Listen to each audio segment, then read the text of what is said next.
Frozen up. Okay, there we go. All Oh, right. Good deal. Good deal. Are we live now? yes. I would just quickly ask our audience if you have any issues with audio. Right. StreamYard sometimes is kind of funny. Yeah. So, Johnny Walker Dread, would you like to take, the intros? Oh, okay, sure. All right. I'm Johnny Walker Dredd. I think most of the people who have piled in here so far know me. But at any rate, I have a YouTube channel with about 600 videos, I think, something like that. And most of it's devoted to crime, especially high profile criminal cases like Kyle Rittenhouse, especially.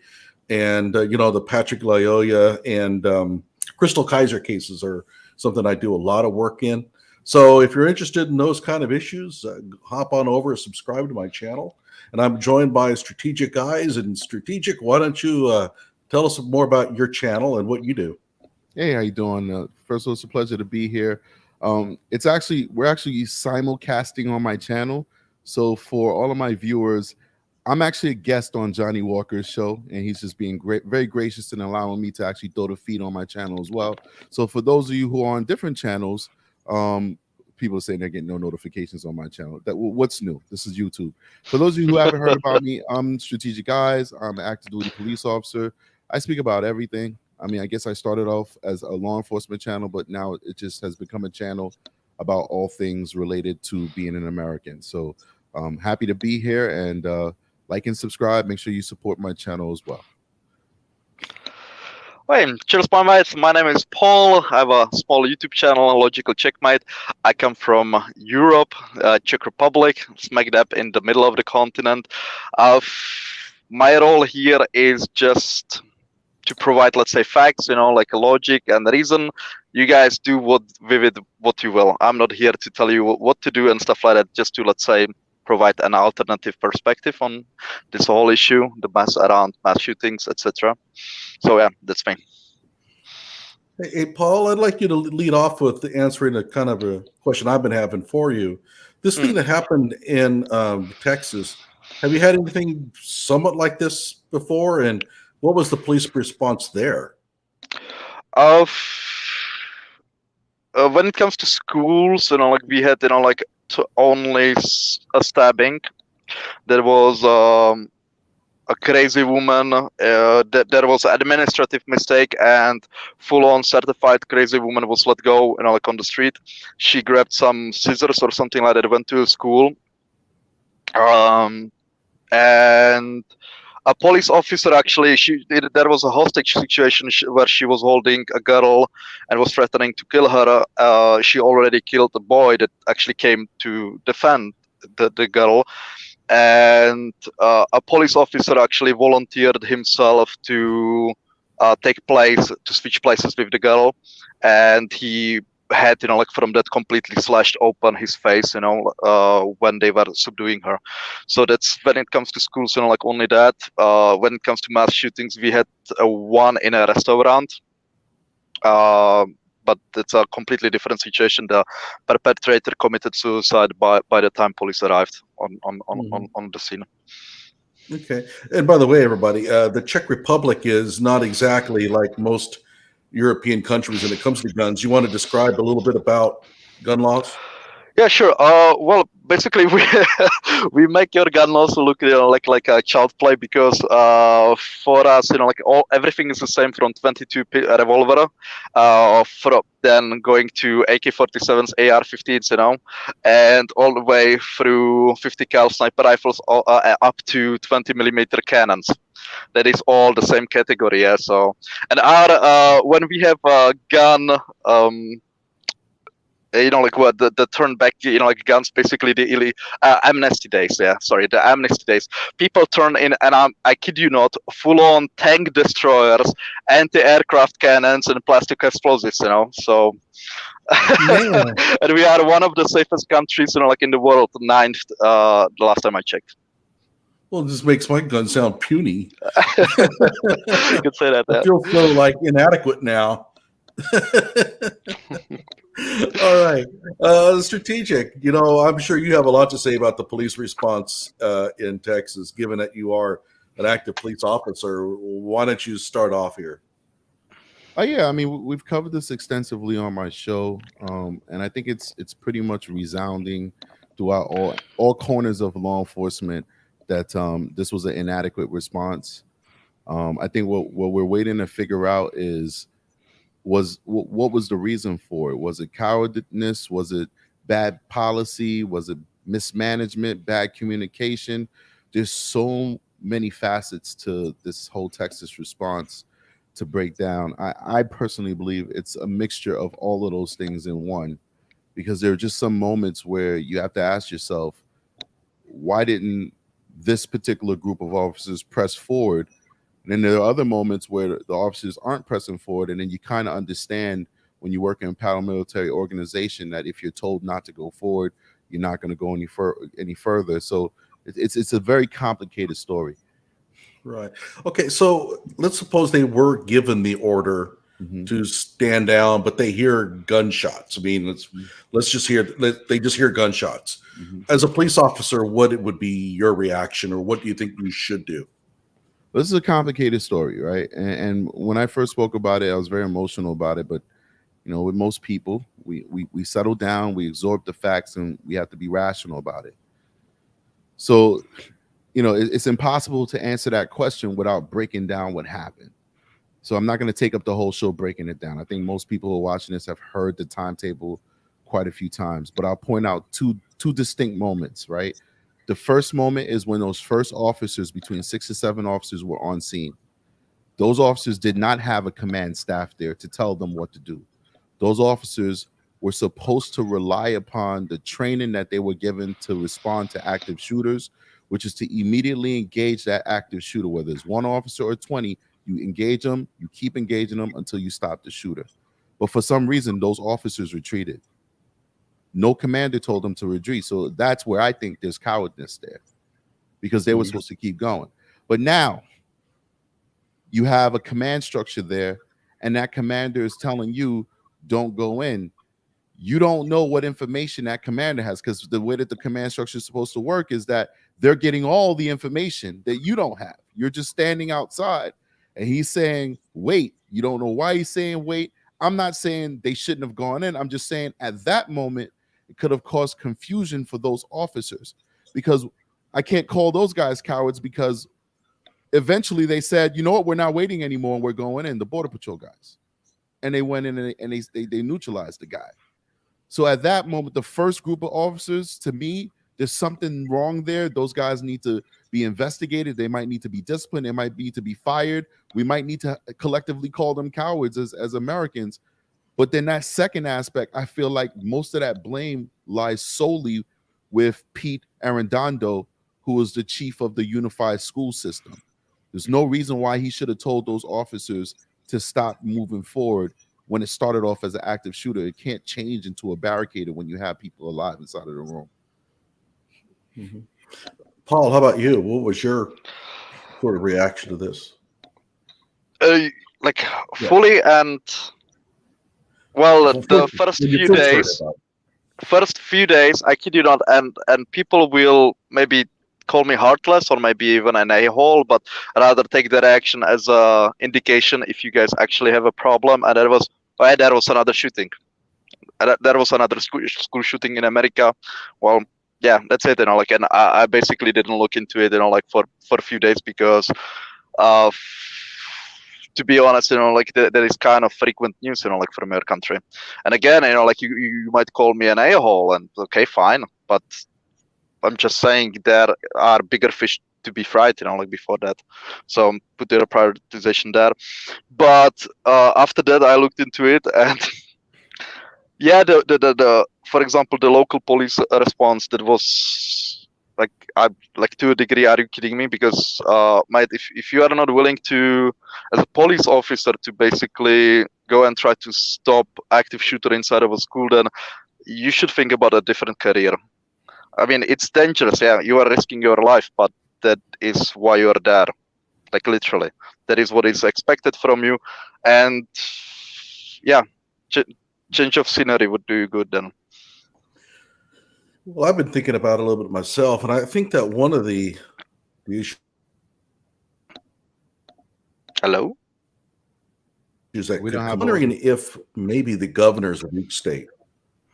What's that? Can you We didn't repeat get that? you- You cut yeah, off.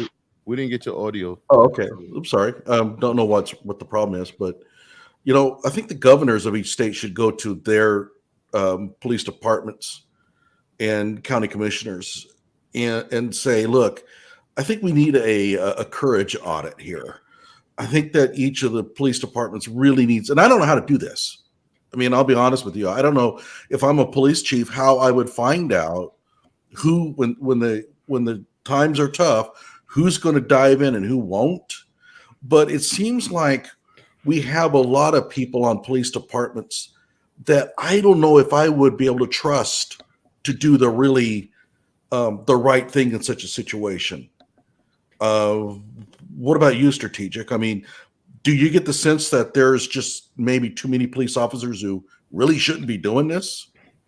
Yeah, absolutely. I mean, I've worked with a few people like that, but I don't blame them at all.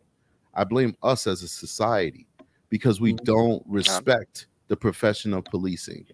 To become a doctor is so stringent. The requirements are so much that only the best of the best can become doctors. I spoke to a doctor when I was in high school because I wanted to be a doctor. That was my dream. And they were in medical school and they were about to finish. And they told me medical school is so hard that if passing is a 70 and you get a 70, you're considered good enough to be a doctor, even though you just barely pass because it's so hard. Same thing goes for a lawyer. Like being a lawyer is not as hard as being a doctor, but it requires a lot of time, a lot of money, a lot of dedication. And then the rewards of getting these jobs is that you get paid a lot of money. You have police officers making $30,000, $40,000 a year all over this country. And we ask, well, why don't we have people that we can rely on and believe in? Because guess what? It doesn't pay that much money. So what's going to end up happening? The folks who have the ability to earn more money, the people who are worldly, patient, intelligent, mature, they're going to go into other professions. They're not going to become police officers. And what are you going to get? You're going to usually get young people who don't have any direction in their life, who are able to sit and take a high school level civil service test and do push-ups and do sit-ups and run a half a mile in 12, 14 minutes, which most people can do, and then they become cops. So it's our fault that we don't take the profession of policing so seriously that one, we make it very selective. Two, we raise the educational level for people to get in. And three, we compensate cops to the level where people would want to change professions to be cops. And I'll give you one last example. I became a cop because for my specific municipality I work for, their retirement is literally the best retirement in the Northeast.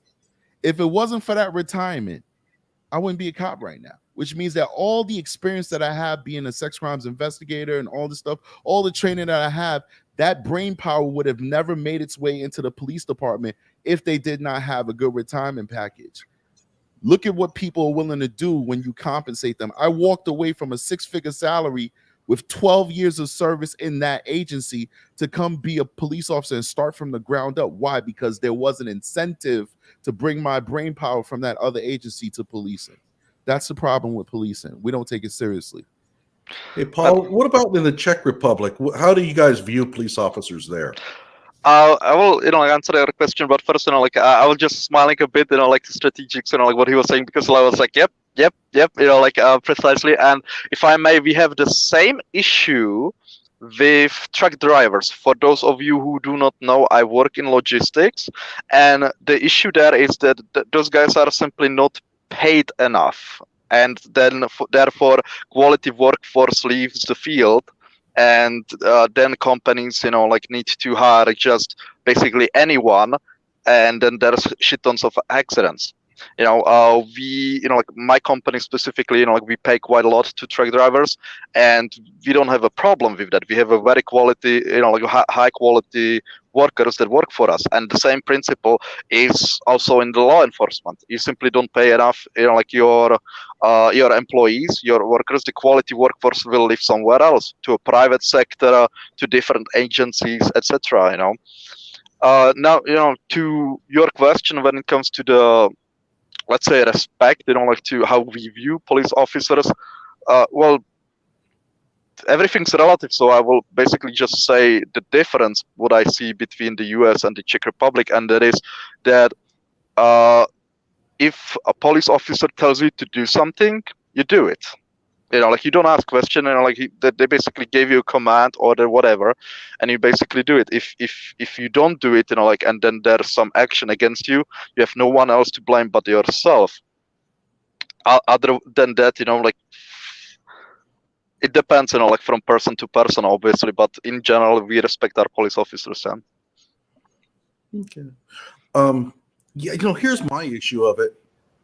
I look at a lot of cops and think, you're 50 pounds overweight. I don't understand how you could have passed any physical. What's going on? Strategic. What do you think? I mean, you've seen them. I mean, well, all police agencies have they do the Cooper standard, basically, where you have to be able to do, I don't know, like 50 push-ups in a minute or something like that. A lot of times when you see overweight cops, they're most likely transitioned away from patrol, like they're, detectives. They kind of earn their belly fat from their experience and what they do. I think I don't know. I mean, for me, I'm all about having a diverse police force where you have different people that look different, act different, different genders. Because I've seen how a 4'7" female could de-escalate what could end up being a knife fight. I've seen that with my own eyes. Whereas the big guys like me, over 6 foot, big brawly guys, where our very presence is escalating it to go to a higher level where that 4'7" lady is willing to reach that guy. I think we do have a big problem with police officers not being in shape, but there's no incentive for it.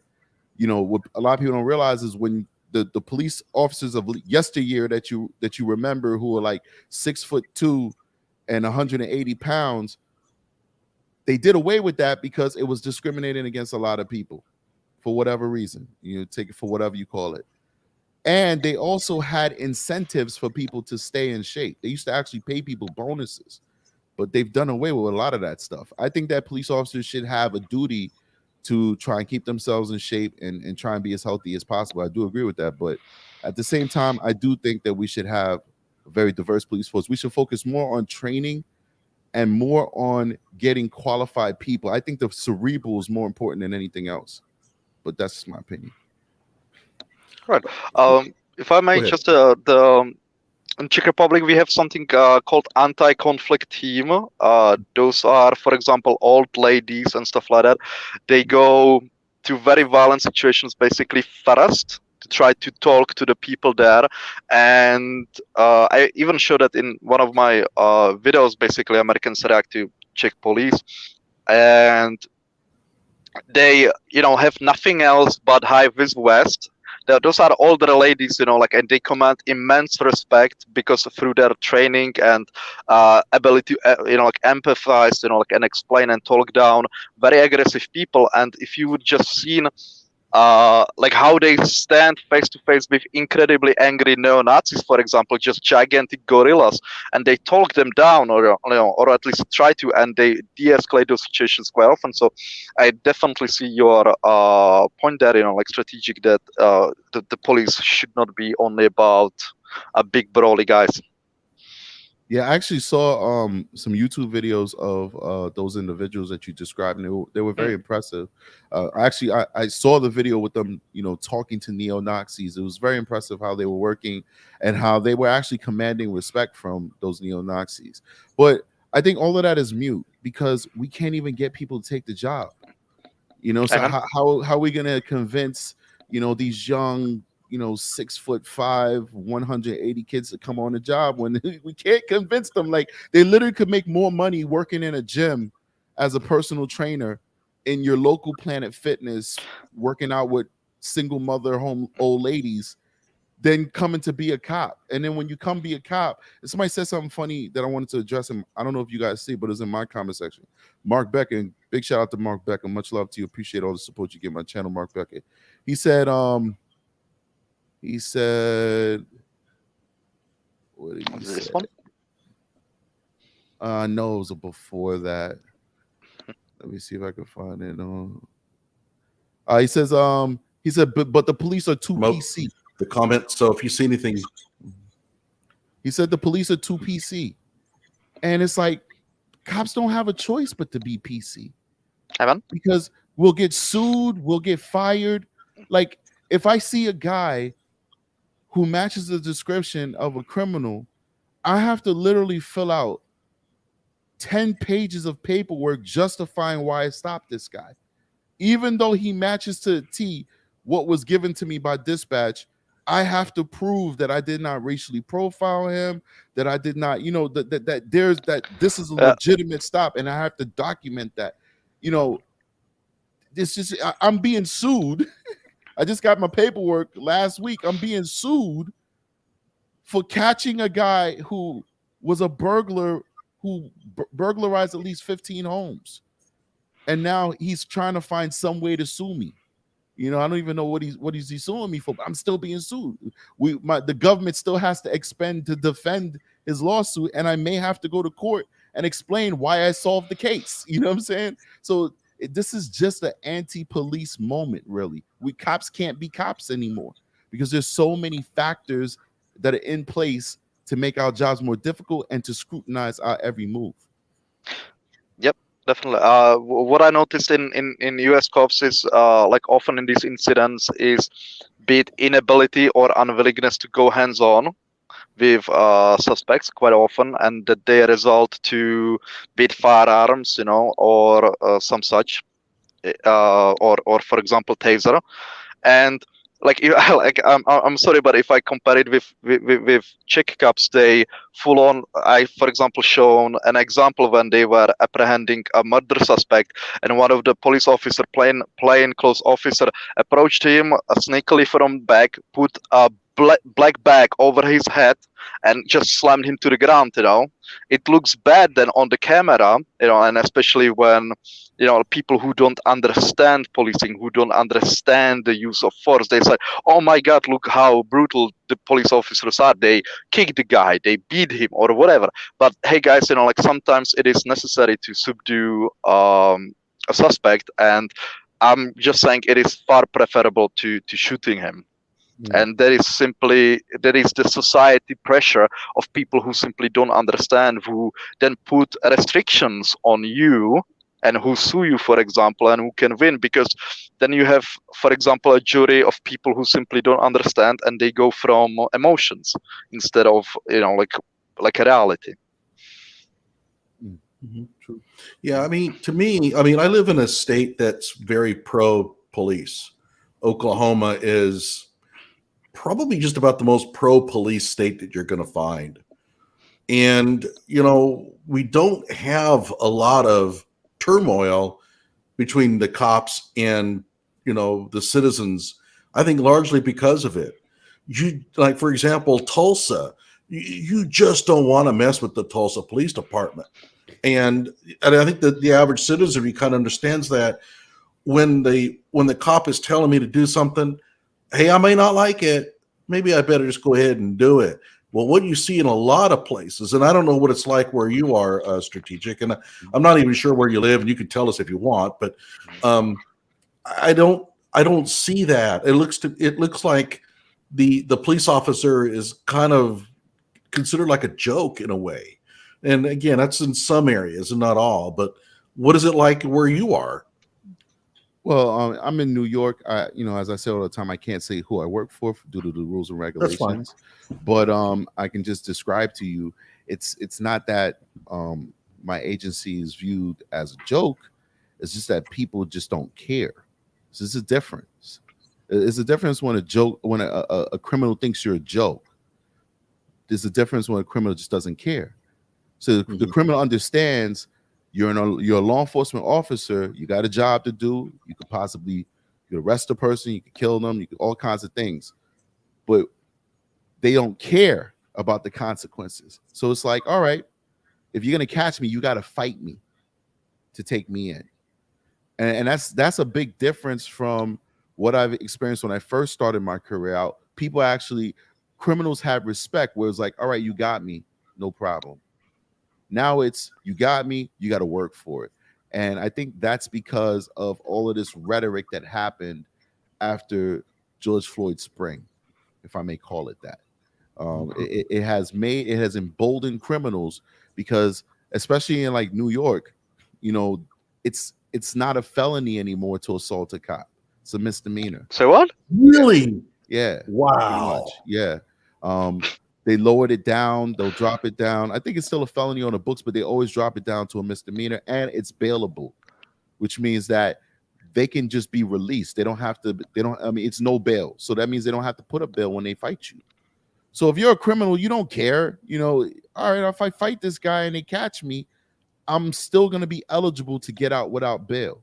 So I'll give you an example. A guy is in a store stealing less than $1,000 worth of goods, $10 worth of goods. That's a petty larceny, right? Between 1 cent and 999 is a petty larceny. So you might as well steal up to 999 because you're getting charged the same thing. I catch you for that. That's just a misdemeanor. Now you fight me, you're still going to get out without bail. Whereas in the past, fighting me would have resulted in you getting a $15,000, $20,000 bail. And if I get hurt, shoot, that charge is more than the charge you even originally did, whatever it did. Just because you hurt me, that's the most important thing to the prosecutor. Now, that's the least important thing to the prosecutor. And I think when criminals understand this, because criminals are smart, they're not dumb. They pay attention to the news. They read policies. You know, they have attorneys that explain these things to them. They have advocacy groups that they come to like their victims, just so they can know how things work. And once it gets to them that, oh, this is how the new reality is, then they run with it. That's why we have, last thing I'll say is that's why we have, in New York, you'll see the New York Daily News and the New York Post and all those newspapers literally interviewing thieves outside of the stores, and they're like, there's no shame. They're like, yeah, I'm a thief. So what? Yeah, I just stole some stuff. And they just stole from the store, and they're outside of the store giving an interview like, yes, I've been arrested 120 times for this. I don't care. Because in this new atmosphere post George Floyd, with all this police reform and bail reform, they understand they're still going to get out. It may not be that way for the rest of the country, but it certainly is that way in New York. Jesus. No, I'm sorry for laughing, but it's just surreal, you know what I mean? It's unfortunate. Yeah, I mean, the other thing is that as soon as you try to arrest somebody, out come the video cameras, which I have no issue with, but they're not trying to record in order to just capture what's going on, just in case something like the cop violates a right. They're recording because they're hoping that they can find something that they can pin on the cop. And there's kind of a difference. I mean, the law is supposed to be a shield, not a sword, but they're using it as a sword. Yeah, I mean, as far as recording, when it comes to our body cameras, I think that's the greatest thing that ever happened to cops, because the body cameras are literally protecting police from frivolous lawsuits and fake allegations. And I think we've seen that quite a few times where the body camera debunks a lot of high profile cases that were out there. And I to the point where the left doesn't like them. Yeah. I mean, but I totally agree with you with the notion that some of these, civilians use it as a sword. I mean, I'm the first one. I've said this many times. I've told new guys, like, relax. And I've said it on the camera, my body camera, and the camera of the person who's recording. I said, relax. This guy has a right to record. Let him record. People sometimes they don't understand the policies and all that. But the problem is that a lot of these folks get involved. Yeah, they don't understand what's happening. They don't know what's happening. Like I always tell the story of the guy who was just walking down the street randomly punching women in the face. Literally, like, these no connection to any of them. It's like 4 or 5 women that just got punched in the face along like a half a mile stretch. Boom, boom, boom. And then finally we catch up to the guy, and he goes into a store and he assaults a security guard, but he assaulted the wrong one, because there's a male security guard. That security guard worked on him, beat him up good. So now he's down on the ground, and we're trying to take him into custody. And people are like, what are you doing? Why? I think I'm frozen. Can you guys see me? Yeah, we can hear you though. You can hear me. I'll speak even though I got this crazy face. We caught you in a good facial expression now. I got the crazy face right now. So while we're trying to subdue this guy who's a danger to the community, people are basically calling us, abusive, and we're not doing anything to him until the guy threw a water bottle and it hit me. And then they're like, oh gosh.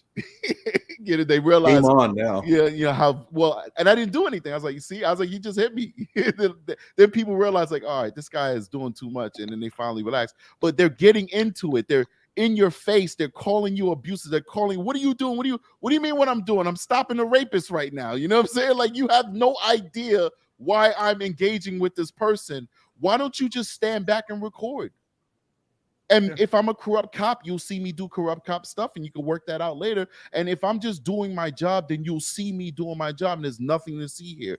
But they're getting involved, and they're saying something, and it's that whole culture that Patrice Cullors and her minions started that has destroyed America, because it basically took away all trust from police officers. Before, people trusted cops. They said, I trust 95% of this force, but I acknowledge that 5% are corrupt or pieces of shit assholes. And that's a fact that exists.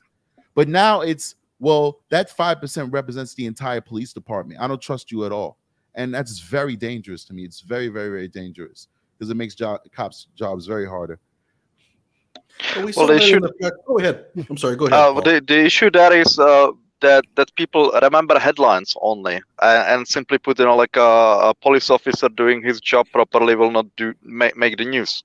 You know what I mean? So you have I would say, look, very well-oiled machine that works quite well. Let's say 99% of the time, or as you say, 95.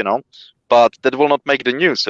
Only bad stuff will make the news every single time, and that's the only thing that people see. And it then creates biases, in people's minds, because when it comes to education and stuff like that, most people are not taught how to basically process this kind of information. That, hey, you see something, but there's plenty of that you don't see, and how to account for that. Yeah. By the way, y'all should watch my latest YouTube video where I had the Grand Rapids City Council meeting and all the stream of anti-cop people, one after the other, taking to the microphone, and they're just unhinged. And the one man, the first one, is berserk. I mean, but the Patrick Loyola thing was a perfect example of this, where Patrick Loyola and Christopher Scher, the officer, and this is in Grand Rapids, are basically locked in a death battle. And the guy on the side who's taking the video camera is yelling at the cop. He ain't hurting anybody. He's not resisting, when he clearly is. Why not talk your friend down? Tell him, hey man, it's not worth it. Just let him put the cuffs on you, or just keep your mouth shut.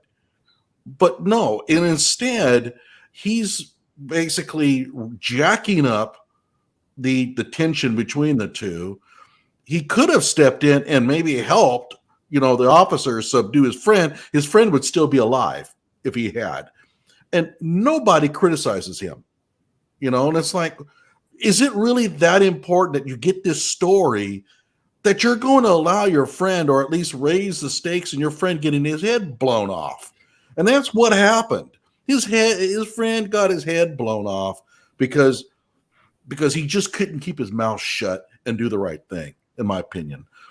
I missed the text that ran on there, the message. Fine enough. Well, the Patrick Loyola thing was very interesting, because there's a reason why the friend didn't try and de-escalate.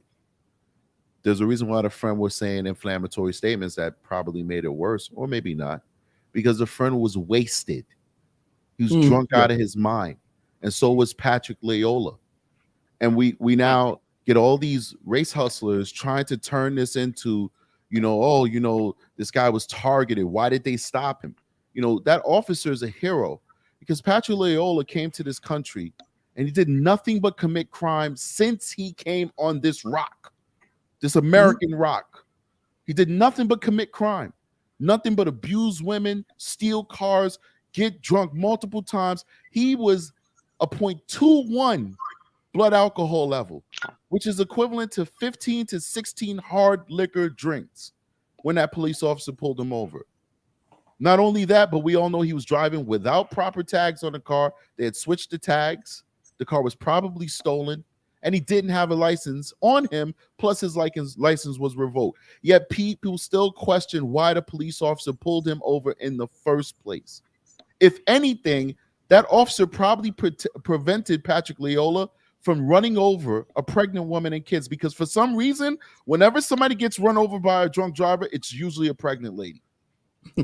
I'll drink to that. Yeah, so I mean, it's like this guy, I just didn't understand it. And what I always tell people is just wait. But because I'm an officer and I understand all the checks and balances that exist that makes our job harder, I know that this cop is not pulling this dude over unless he has probable cause. Because if he does, he's dumb. Mm-hmm. I'll give you a good example. In the Bronx, there's a rapper called C Blue. He's an admitted gang member. Mm-hmm. 2 NYPD officers observe what they believe to be a gun on him. At least that's what they said. They chased him down. He did have a gun on him. There was a struggle. The gun discharged. I think at this point, nobody believes that C Blue purposely wanted to shoot the officer. It's kind of like an accidental discharge, and C Blue got shot, and the officer got shot as well with the same bullet or something. Mm-hmm. They've just dropped the charges on that kid. Why? He's scot-free now. Even though a police officer has a bullet in his arm, why is he scot-free? Because the standard by which those officers use to do the stop on him, it was determined that wasn't good enough. It was a bad stop. So therefore, all that evidence, the illegal gun that C Blue had, the discharge of the weapon that ended up shooting the cop, all of that doesn't exist because the gun is inadmissible. That's the standard that cops have to face. Where even though you got shot by this admitted criminal, this gangster who's been trafficking guns and hurting people since he came out the womb, he gets to walk scot-free because you didn't meet the standards of a bunch of lawyers and a bunch of people in funny robes on top of a bench. So why would this cop put himself in that situation unless he felt like he was acting in good faith? That cop pulled him over because he knew that this guy was breaking the law, and he only proved it by fighting him. And then the rest is history. Well, what's funny about it is, is that the whole idea that was, well, he pulled that Patrick Loyola over because, well, he was racist. He was racial profiling. Yeah, Christopher Schur, the African missionary, the one who goes to Africa every summer to help build schools and stuff for African kids, racially profiled a man from Africa. The one who got married in Africa. Then he got married in Africa. African garb. Oh, and by the way, they said, well, that missionaries are really the most racist people. It's like, yeah, okay. Said that in my comment section. Somebody who I love is in the comments right now. Who said that at that time? I got a good memory. It's ridiculous. It's really ridiculous. I mean, look, going to Africa and working there is a lot of effort. I mean, you just don't do that unless you actually have a love for the people. Africa. My hands go off to Christopher Schur because he's willing to do what I'm not willing to do. I'm not willing to fly over there and build schools. I'm scared. So Christopher Schur is a better man than me because I love the motherland and I respect the people there, and I believe that's the cradle of life. But I don't got the balls to leave my kids and fly out to Africa and build schools and housing in war-torn areas. Yet Christopher Schur did. This was not about race. This was about a police officer going after a bad person. And we need to get to that point in our society where race is not the default, go-to whenever something doesn't go wrong. It's like, come on, we have time to figure out if people are racist. We have that time. And when we could figure that out, then we'll deal with it. We find out you're racist, we'll deal with it. But we don't have to just, it's like you get into your car. I don't know if you guys have nice cars like me, but you get into your car and then it automatically goes in the section, the seats adjust. We're the default mode. Like the moment you hop into that race car, everything is about race, man. The moment you turn that key on, it's like race. And I'm just joking. I got a used Sequoia 2010. That thing old as hell, but I love it. Yeah, I Yeah, got a you team literally rap. stole the words out of my mouth because I wanted to say that people use the racism as basically default. There's an issue, racism. Yeah. There's conflict, racism. It's always the first thing they go to, and basically that creates this false positive result every time. If you view, you can answer anything with a racism. You know, like you have a, for example, conflict between the two people. You know, if it can be racism, or it can be also that one of them is simply an asshole. And if you always go with racism first, that will be the only answer that you will get. You always need to go through all the answers first, and then when there's nothing left, go to the racism. But Well, we yeah, even heard it in the Uvalde thing where they said, well, the only reason why those cops didn't go in there was because, well, those were Hispanic kids. And the cops weren't. This is a town that's probably 90% Hispanic. I mean, pretty much almost every police officer there is Hispanic. And they're not going to rush in and save those kids because they're Hispanic. And it's like, come on, man. I mean, can't we just at least think about this a little bit longer before we post? But there go was ahead. the lady on Twitter about that Hispanic people are in reality white Europeans. That was that, you know, like that discussion on Twitter. I mean, I Well, didn't realize that it was. I didn't hear that, but I had somebody tell me that in my comment section that the shooter was white, and I was like, no, he's not. Like, he's Latino. Oh, he's white Hispanic. So I was like, I'm like, this is ridiculous. It's like, Yeah. at that point, I just said I can't debate you because you're ignorant. Yeah. Like, Absolutely. First of all, I don't know. This doesn't make any goddamn sense. But the kids in the classroom weren't, I guess, of Spanish descent, were they? Right. So are they white kids? Usually, in these type of communities, you at least, like, there wasn't even any black kids in that school. It was just Latino. There was no white, no poor white people. This is a wholly and solely Latino community. Oh yeah. Like, I don't even know how they were able to accomplish that. There is no diversity in Uvalde, Texas. Like, it's a segregated community of Latinos only. Like, this is crazy. And I've worked in districts in California, schools, where you have a town of 14,000 people, and you might have 4 white kids in the entire school district. And everybody else, everyone is Hispanic. No Asians, no blacks. It's all Hispanic. So, and by the way, typically Trump supporters, to a large extent, a lot of people don't know that, but yeah, I mean, Trump had a lot of support amongst those communities. Kind of weird. But whatever the case, I mean, yeah, this whole idea somehow that we can redefine what Hispanic is out of sheer convenience. Yeah, because every other time they're minorities and all that extra stuff. But I mean, I do want to also say that it was a multicultural response with the officers for the most part in the end, because now they're pulling people from Houston, or like everywhere is coming to respond to this. But those first few officers that went in were community officers. Those were Latino officers that did not engage this guy.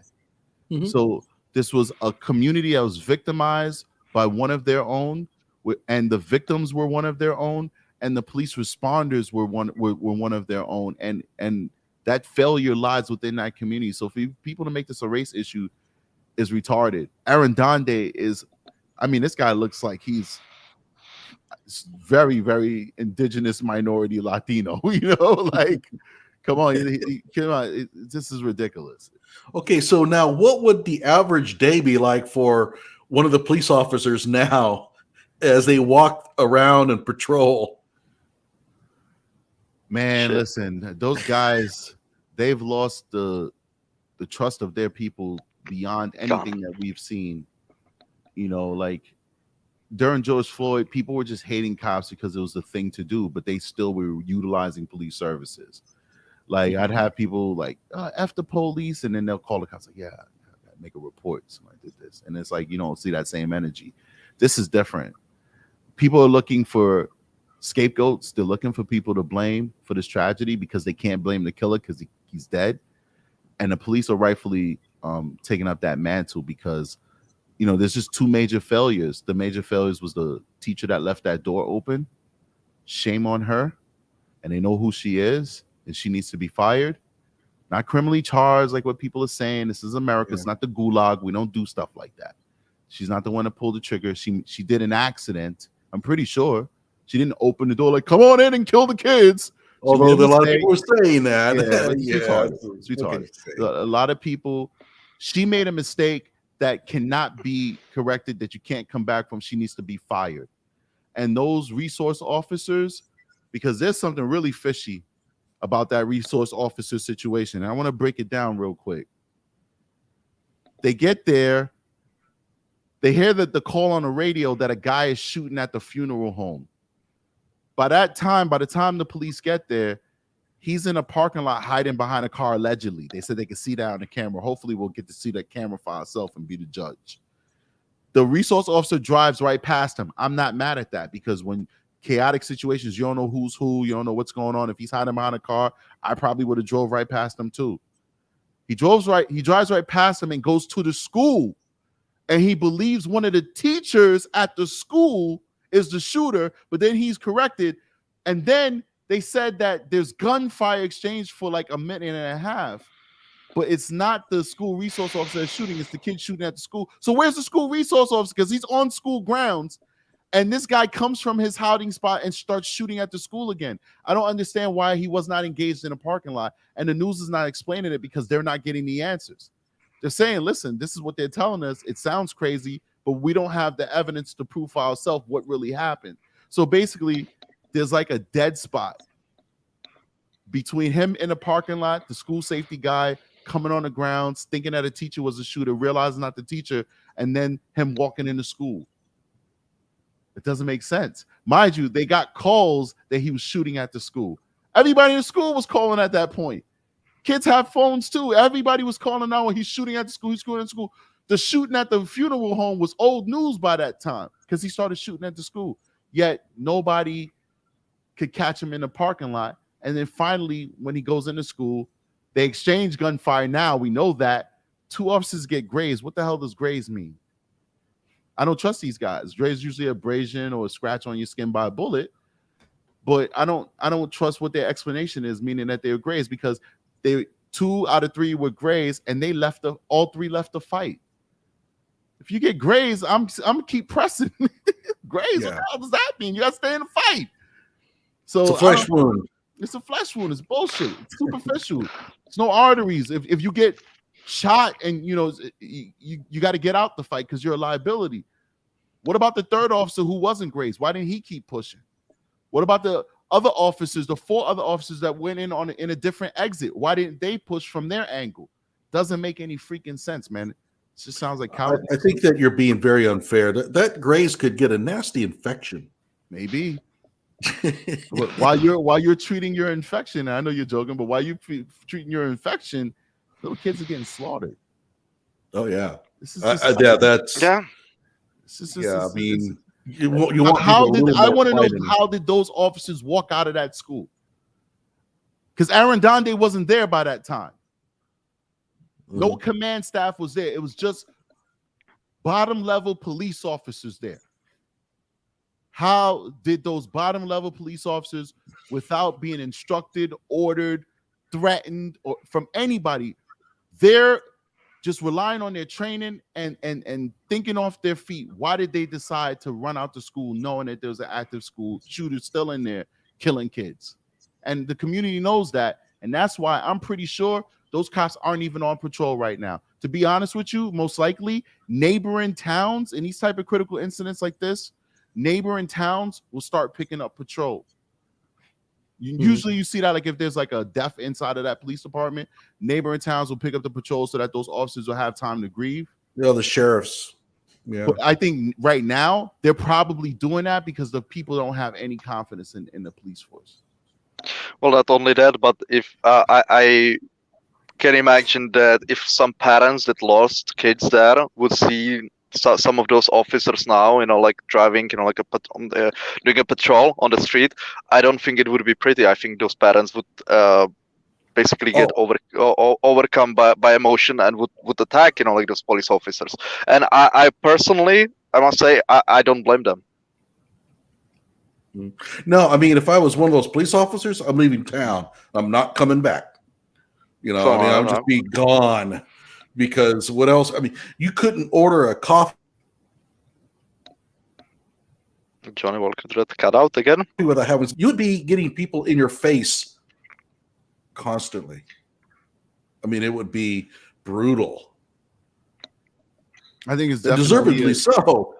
Yeah, I think it's definitely one of those moments where we have to consider like reimagining that police force down there, maybe disbanding the entire force.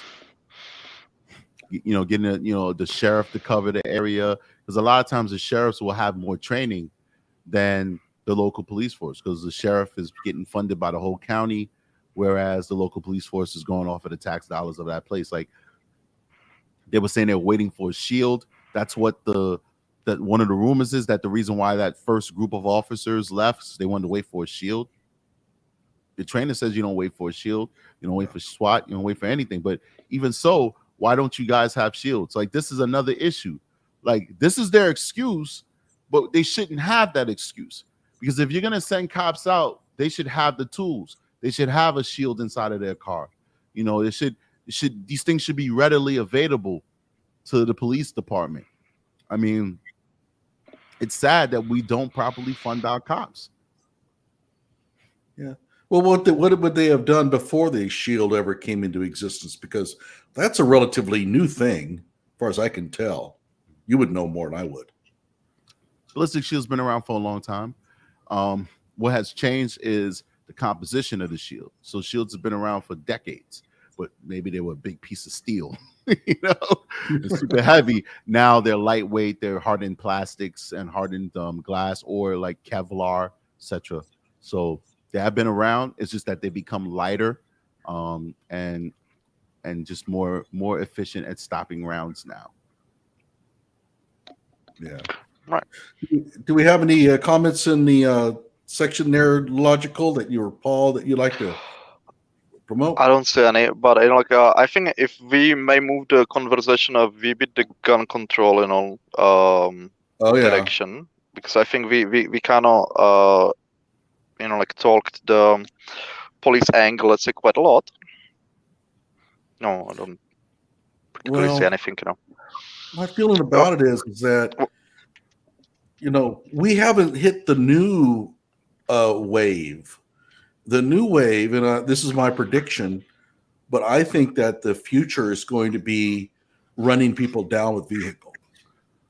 I think that's going to be I think that's what they're going to be starting to do, because, and I hate to promote anything like this because you don't know who's listening, but I only have a few subscribers. Hopefully nobody's going to look at that and say, hey, that never thought about that. But,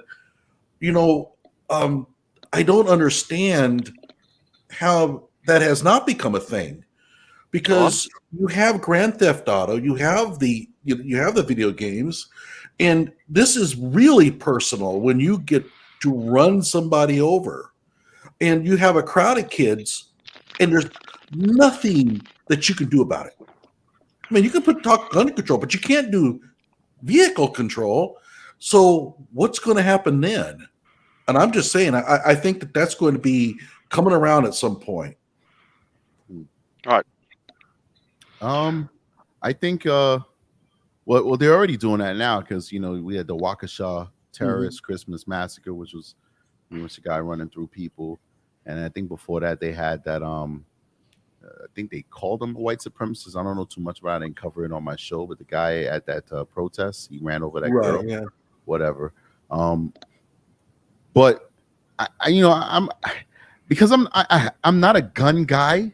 I really don't care about it, but I feel like I'm not comfortable with 18-year-olds being able to purchase these long guns. You have to be 21 if I'm not mistaken to purchase a handgun. So why do we have an exception for an 18-year-old to get that type of weapon? Do I think it's going to stop things? Probably not. Just like how regular gun control doesn't stop the thugs from getting guns. Shit, the thugs got better guns than the cops, But still, nonetheless, that doesn't mean that we shouldn't have common sense legislation that basically says, all right, you're 18 years old. How mature are you to have this type of weapon? If you really want the weapon, you would probably use it for target practice or for hunting. There are already exceptions where parents who own these weapons can loan those guns to their kids to go at the range, where at the range anybody could go and shoot whatever when you pay for your price at the range. And for most ranges will let you rent guns. And if you want to go hunting, most states allow you to loan a gun to, you know, your child to go hunting. I just, knowing that this kid saved up his Wendy's money and went online and purchased the best of the best in AR-15s and their variants, and then use those weapons to kill kids, doesn't sit right with me. You know, to me, this is common sense. This is not like gun reform.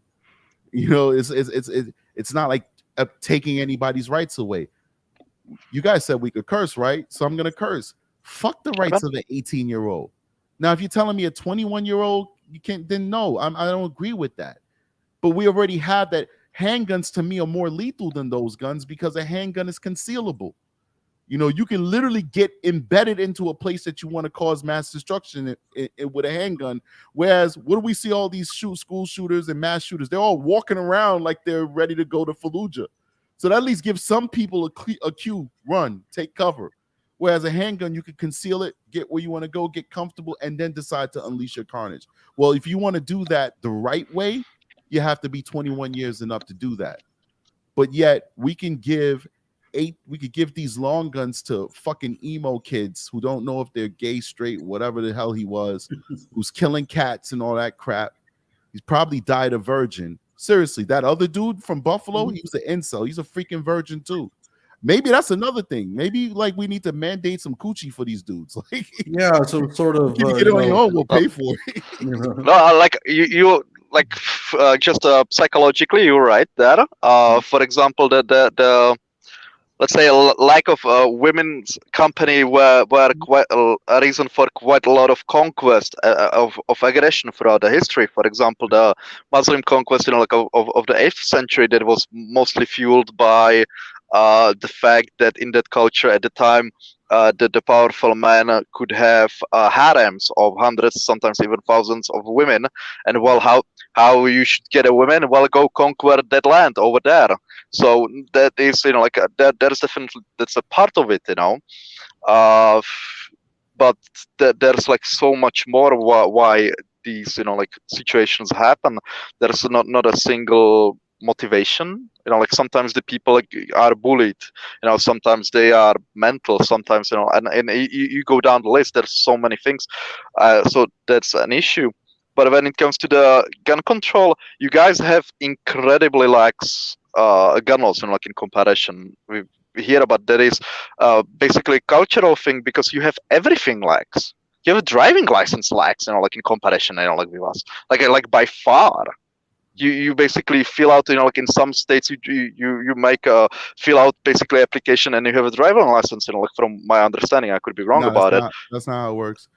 You know, well, you definitely have to take a road test and all that stuff. But sure. But still, even the test, you know, like that's basically nothing. You know, like we have a mandated, you know, like I believe, you know, like 15 hours, if I remember correctly.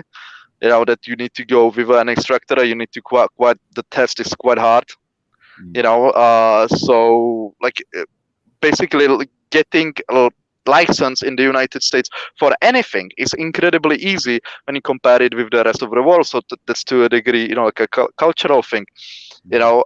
But if I may, how we have it, you know, like with firearms, that is that you need to have a spotless criminal record. You need to be responsible, so that if you have, for example, plenty of speeding tickets, you will be temporarily unavailable to get a gun license.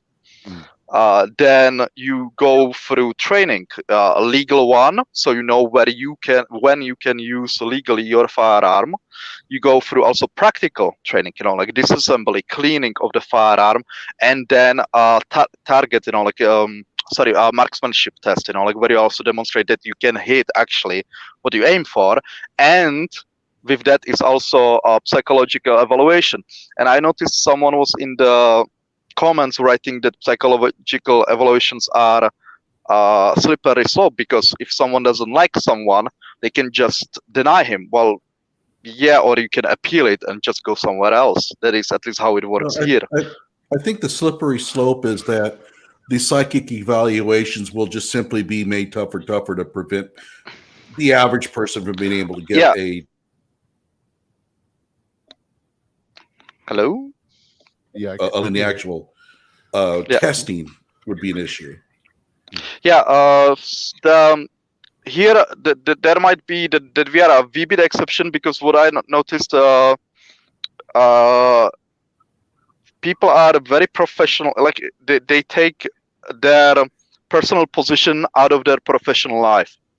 You know, I for example have acquaintance, a very racist police officer who treats the minorities actually better than white people, because he is aware that his personal position is would cloud his judgment.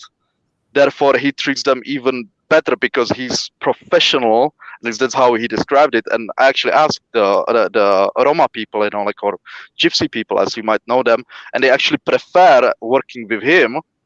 And they don't realize that he is incredibly racist. You know what I mean? But he compensates for it. So I don't know if that's. I cannot quantify it. Maybe that's an exceptional here. Don't know. You know. Well, I mean, Just the saying. whole thing about the fact that there is just so many people that really want to take all gun rights away, and that prevents. There's no trust. So when somebody comes along and says, "Hey, here's a really good law that would help things," your first reaction is, "Oh, okay, yeah, we know what you're really after," and a lot of times they'll admit it. And so this is that foot in the door kind of thing. And that's the reason why so many people are so hesitant to adopt many of these changes, is because ultimately, once you can breach legally that door, now you have, precedents to move forward. And you know what happens over time. You lose more and more rights. I'm a big gun owner, so I have a different perspective on it. But, I mean, we're always worried about it. For example, universal background checks. Yeah, okay, sounds great. And I'll look at it this way. If you guys want to do universal background checks, fine. Tell the local law enforcement what the problem is with this dude. Is he domestic violence abuse or whatever? Go down and get a court order. If you don't want him to be able to buy a gun, get a court order. And I would be absolutely happy with it. But as soon as you say that, all of a sudden, the support for that drops. Why? Because they want to be able to negate a person's right to buy a firearm based on anything almost. I mean, and so if you've been accused of domestic violence, they want to be able to take away your constitutional right with no due process. And I have a real issues with that. Well, I agree 100%. I think that you really made up a good point. The good point is that there is a lack of trust, to the point where when you do come forward with some common sense measures to try and mitigate this, or at least just make things the way that they should be, compliant or whatever. The bottom line is, I agree with you 1000%, but I also agree with you that we should not take people's ability to have guns based off of allegations. Due process should be the cornerstone of this country. And like you said, listen, if you're a woman beater, you got in domestic violence situations, no, you should not have a gun. But that should be after you were adjudicated in a court and it was proved that you did it. Because right now the whole world's watching the Johnny Depp trial, and we're looking and we're observing how this woman, that's at least in my opinion, lied on Johnny Depp. You know what I mean? Mm-hmm. So if a super rich woman like her could do it, anybody could do it, But right. And there was the case in Florida where the man was told he can't have a gun because it was a domestic violence charge. And she broke into the guy's house and stole his guns from him and tried to make a claim that, he wasn't supposed to have them. Okay, there's a lot of issues there. But yeah, you have to be really careful about, these things. As a perfect example is what's happening in San Jose, where they're wanting to put large insurance requirements on gun ownership. And how do they know who to charge? registration. And so the problem that San Jose is having is that there's too many people who don't have their guns registered. So they don't know who to essentially tax, right? Because it's not really insurance, it's a tax. They don't know who to do it to because they don't have a one-to-one match with names. And so they're all worked up over it. Well, there you go. I mean, you get your gun registered, you think you're doing the right thing, you think you're doing the best thing, and all you're doing is telling the government that you have a gun and they can come after it now. So there's no trust. Registration sounds like the right thing to do, right? I mean, it's if you get your gun stolen and it's used in a crime, it would be really good to know where it came from. But unfortunately, there's too many people out there who have other designs in place. Amen. And if I may, it is. I absolutely hate people that say you don't need guns, and I'm like for real, like seriously. Okay, so for example, the perfect example with the current school shooting, the police officers clearly dropped the ball there. And so you want to take the guns away from law-abiding citizens so they have even less ability to defend themselves against these maniacs? Like, how is that making sense? You know what I mean? And they simply cannot put themselves, like the people that argue for this cannot put themselves in let's say, shoes of another person and think honestly complex, like in abstract quite a lot about. So you need to approach them quite often with specific examples. And one of the best ones is there's a brilliant video on YouTube that is pro-gun versus anti-gun debate, something like that. And they took 6 people, 3 were pro-gun, 3 were anti-gun, and they put them in a room to discuss it. Unfortunately, they cut it only to 10 minutes and didn't post anywhere the full discussion. I would love to see that. But there was a woman who was on a wheelchair and she was raped. I'm sorry for butchering the word, but like YouTube and censorship, like how it works, in her own bed when a perpetrator broke into her home, and she's very much pro-gun. And you want to tell me that you will come to this lady, to this man, and tell her, no, you don't need gun. No. Like you're fine. You can defend yourself, like just fine without a firearm. Like, are you mental? Firearms are the great equalizer because, like without them, big guys dominate, or multiple guys dominate. Because, for example, if you have again, gang rape, like happens sometimes in India, where 17 guys attacked a tourist couple in a bus. How will you defend yourself against 17 guys? There is no tool other than a firearm that will help you. And these you don't need gun people. They simply don't see that.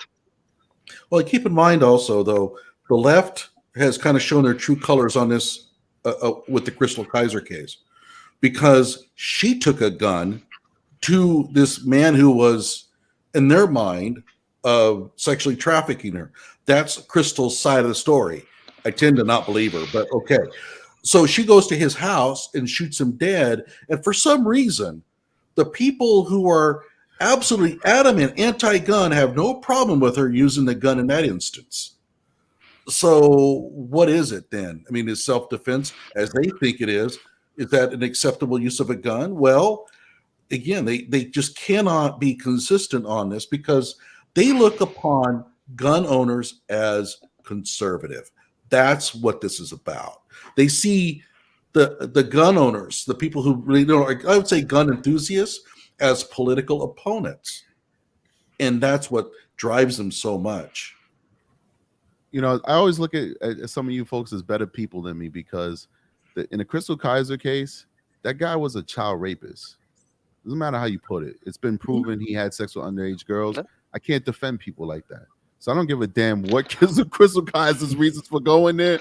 The universe took care of itself. But I admit that when it comes to these guys like Rosenbaum and the conversation stops for me once I realize these guys are rapists.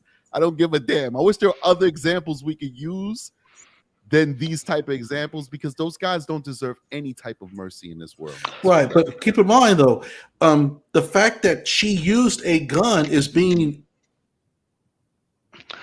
And We lost you, Gotti. Is you would think, well, no.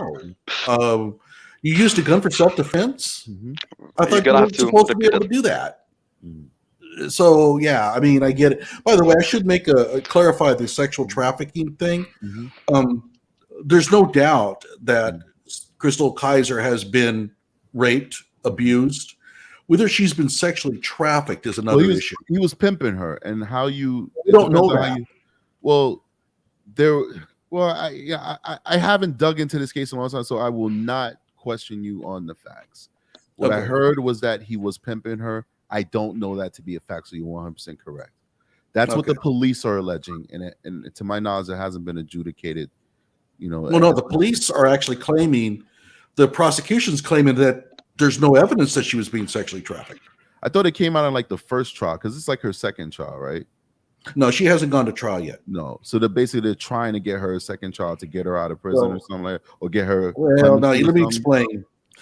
She claims self-defense. Turns out self-defense won't work. Her lawyers created this sexual trafficking thing because it would allow her to be found not guilty. So I think the issue is the law is basically if a sex traffic victim kills their trafficker, it's much more lenient. I get that because we've put that in law across the country. No, it's an absolute defense. Right. In Wisconsin, she's claiming it's an absolute defense. So was she really sexually trafficked? I don't know, but I have a feeling that we're going to find out. But he was definitely paying her for sex, and he was paying another 15-year-old for sex. He's a piece of trash. But I understand. I mean, nobody defends that guy. The merits of the law matter, not just strategic guys' emotions on the guy's conduct. I get it. Man, Technosaurus, dude. As far as gun control goes, though, I mean, like, for me, it's like I feel like we should be more lax on personal carry nationally, but more stringent on long guns. I just don't see a reason why the lady in a wheelchair would need an AR-15 to defend herself. It's much better if she had 22 under her pillow, It's just like, and it's just, to me, that's where those gun control nuts get me, is when they say an 18-year-old shouldn't be getting an AR-15. And a lot of times, like, I'm in a different arena than most of you guys, because most of the time these guys are coming at me with those guns. So I'm a little bit biased. I just don't feel like an 18-year-old should have access to those type of weaponry unless they're under the supervision of their parents. And it is what it is. It's like the Adam Lanza case. He's a fucking nut job. His eyes always like this. Yeah. He didn't even have any eyelids. He's always looking like and his mom buys him guns. Like, come on, dude. Like, it's retarded. It's like, come on. This guy's talking about murdering people, and there's a million people hearing it, and nobody's reporting it. He's 18, and a lot of times, guys, and you guys know that because you guys are adults, maybe even parents. I don't know. These kids go through these phases. At 19, he probably would have woke up and been like, "Man, this is whack. I'm not emo anymore. I'm gonna get me some pussy." You know what I mean? And then it's been over. Like he's you meet him and you're like, "Oh, this is a good guy, man. This guy's cool." And he tell you stories like, "Yo, when I was young, I was mad weird, man." But he didn't get that opportunity because, number one, nobody tried to help him when they had so much opportunities. Instead of his mother getting him help, his crackhead mother is having arguments with him and kicking him out the house. Sending him to go live with the old people. I never understood that shit. You're a parent in your prime raising your progeny, but you send your kid to go live with the 80-year-olds. That doesn't make any fucking sense to me, man. So it's the Grosskreutz method of raising children. Right? It's like, Well, we know who Grosskreutz is, but what did he do? Did he send his kids to the well, no, grandparents? he got kicked out. He got kicked out of his house by his mother, and then he had to go live with his grandmother, and then he assaulted her. So it's like Gage Grosskreutz. Come on, man. yeah, Like, Gagey. all of those dudes were numbskulls and knuckleheads. Oh, man. they were.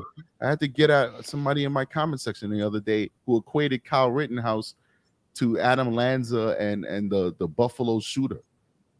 And the shooter from the African American church. I forgot that guy's name when they bought a hamburger. This is crazy. Like who's saying? No, you're right. No, it's absolutely crazy to compare, Yes. like Rittenhouse to these guys. But we all just watched the trial. Did you not see that trial? Like, what the hell? Like, yeah, I mean, well, okay, and I actually have a video on this, and I think it was on a stream where it's like Kyle is getting blamed because he keeps, and I won't say his promoters, his handlers keep pushing him out as a political symbol. And so as long as they keep doing that, he's going to be the first person they think of whenever they have a shooting. I mean, let's face it, there's almost no comparison between Kyle Rittenhouse, what he did, and the shooting in Texas. There are far, far better comparisons. They never go to those. It's always Kyle, and it's political. He's a political symbol, and they're going to go after him. But if I may, first, just quickly, Neil, you have already the invite in your DMs on Twitter. Oh, okay, cool. Neil Kiernan is joining. Yep. Cool. Yeah, Neil Vireda. All right. now He brings in another perspective. I just want to make a comment with somebody said in that side of the comment section to show like how polarized we are. TG says more people are killed with hands and feet than long guns each year. I guess, but this is the issue. Like I said, let's expand the ability for people to have personal carry. It's a very pro-gun statement right there, right? But we shouldn't have 18-year-olds with long guns. We can't even compromise there. This is crazy. You know, it's like people just now we're defending the right for 18-year-old knuckleheads who aren't washing the dishes and taking the garbage out. We're defending their rights to have long guns over the rights for adults to have personal carry. That's why we get nowhere in this country. And by the way, I should mention, your stance isn't based on anything about Kyle. No, hell no. Right. I mean, Kyle because a lot of people will think so. No. Yeah, right. Kyle was here. Listen, he shouldn't have a long gun either, but he had it and he used it correctly. This is the end of the story. He shouldn't have been there. I've said this from day one. I said Kyle Rittenhouse shouldn't have been in Kenosha. It was a riot. I wouldn't want my son there. I'm a father. I don't want my son there. People are like, oh, he's a hero. He was fighting. I disagree, by the way, on that. Let's go ahead and bring in Neil. Hey, Neil, how you doing? Hey, what's going on? Can you guys hear me okay? Wait. So you'd want your son to be in a riot? You'd want your son, 18 years old, to be in a riot? What I mean is that it's like the military. I don't want my son joining the military. Why? I mean, I don't want him. I don't want the chance of getting killed. Mm-hmm. So, but it's. I would not say though that a kid doesn't belong in the military, and it's the same thing here, in that I think Kyle was in his rights to be there, and I think he was doing what was technically the right thing. I wouldn't want him doing it if it was my own son, just like I wouldn't want him diving into a burning building to save a kid. Mm-hmm. I wouldn't want that because I don't want to lose my son. So when it's your own kid, you can no longer talk about these things objectively. Mm-hmm. It becomes real subjective. So if you talk about would any parent want their kid to be there? No, but I can't blame Kyle for being there because he said he felt there was a community need, that he was filling it. I mean, somebody's got to do it in his mind. Therefore, it's going to be me. And I can't fault somebody for that. Okay, I don't know if that. I agree with what you. Not I agree. I respect what you're saying. It makes perfect sense. But I feel like just because you reach that 1-8 doesn't mean that we're absolved as parents and the society to make sure that you're making the right choices. There was utter chaos out there in Kenosha. There were gang members. There were people like Rosenbaum who probably wanted to take his gun and rape him. but there were beasts with the out gun. there. Yeah, with the gun too. So to me, it was not a place that he needed to be. And I understand that Kyle wanted to help people. He had a strong sense of service. He did all those things that he did, but he didn't belong there. But he was there. He had his weapon lawfully, and he defended himself. But I just feel like, yeah, you know, everything you said is true. You know, he has civic. He felt like, yeah, all that shit is bullshit to me. That boy needed to be home, safe with his parents. He was not mentally or physically equipped to be in that situation. And that's why that predator decided he was the one he was going to try and take that gun from. Because remember, there's a whole bunch of men out there with long guns. And that gentleman that rapist did not decide to accost any of those guys. But my fault. What's up, Neil? How you doing, buddy? No, it's cool. What I was going to say is that I think that the only problem I have with this part of the discussion is only that this tends to be how the anti-Kyle start the conversation.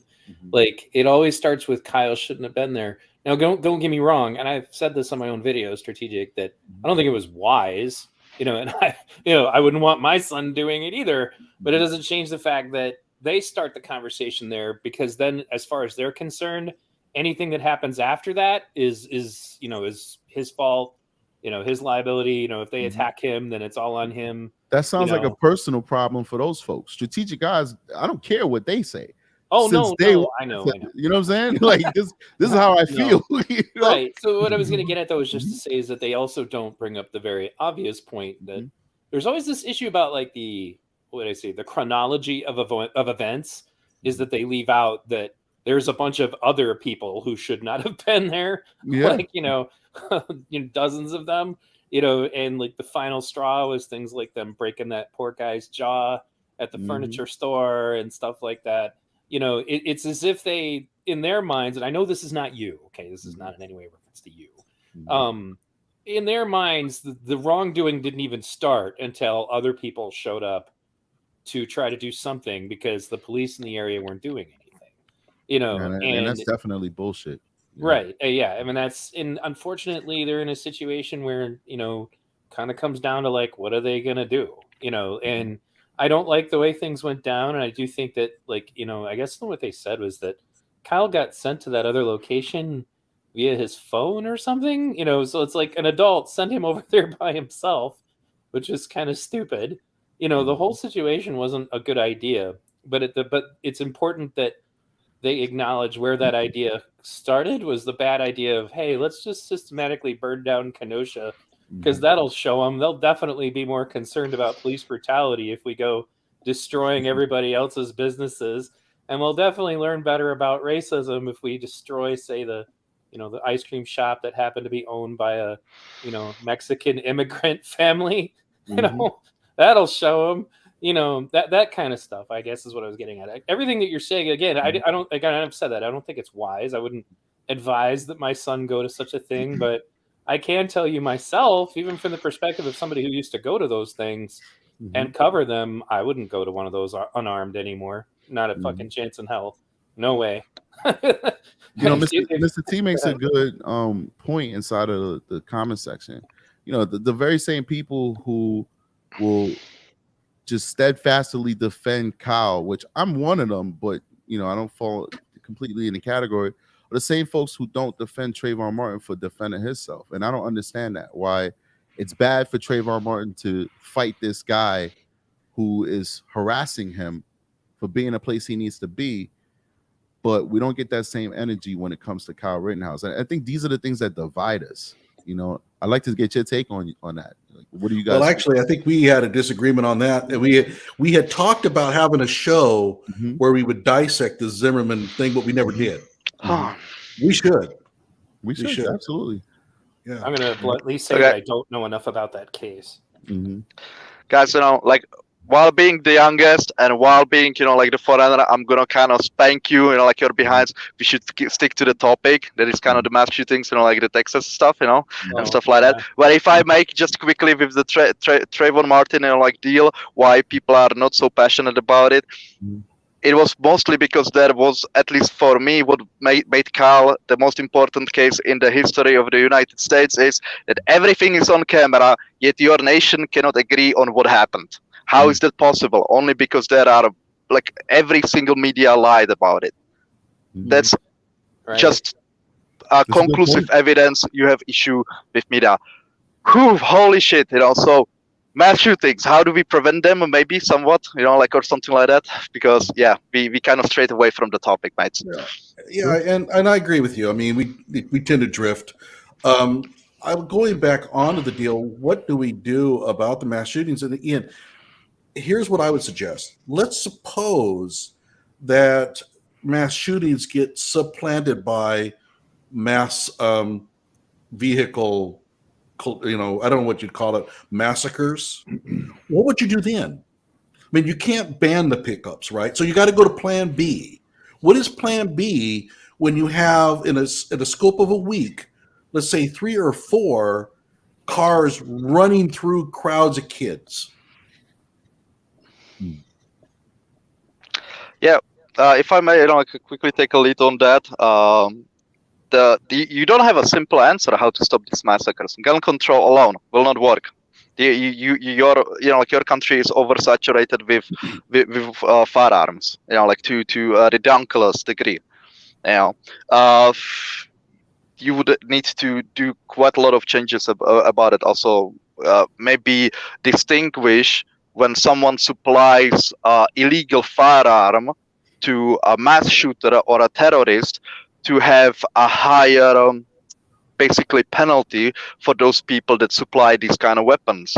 If it's a legal sale, what can you do? I mean, and by the way, this is really... Yeah, you're missing the point. If you have let's say a gun dealer that supplies weapons to gangs, to bank robbers and stuff like that, let's say a regular crime, you know what I mean?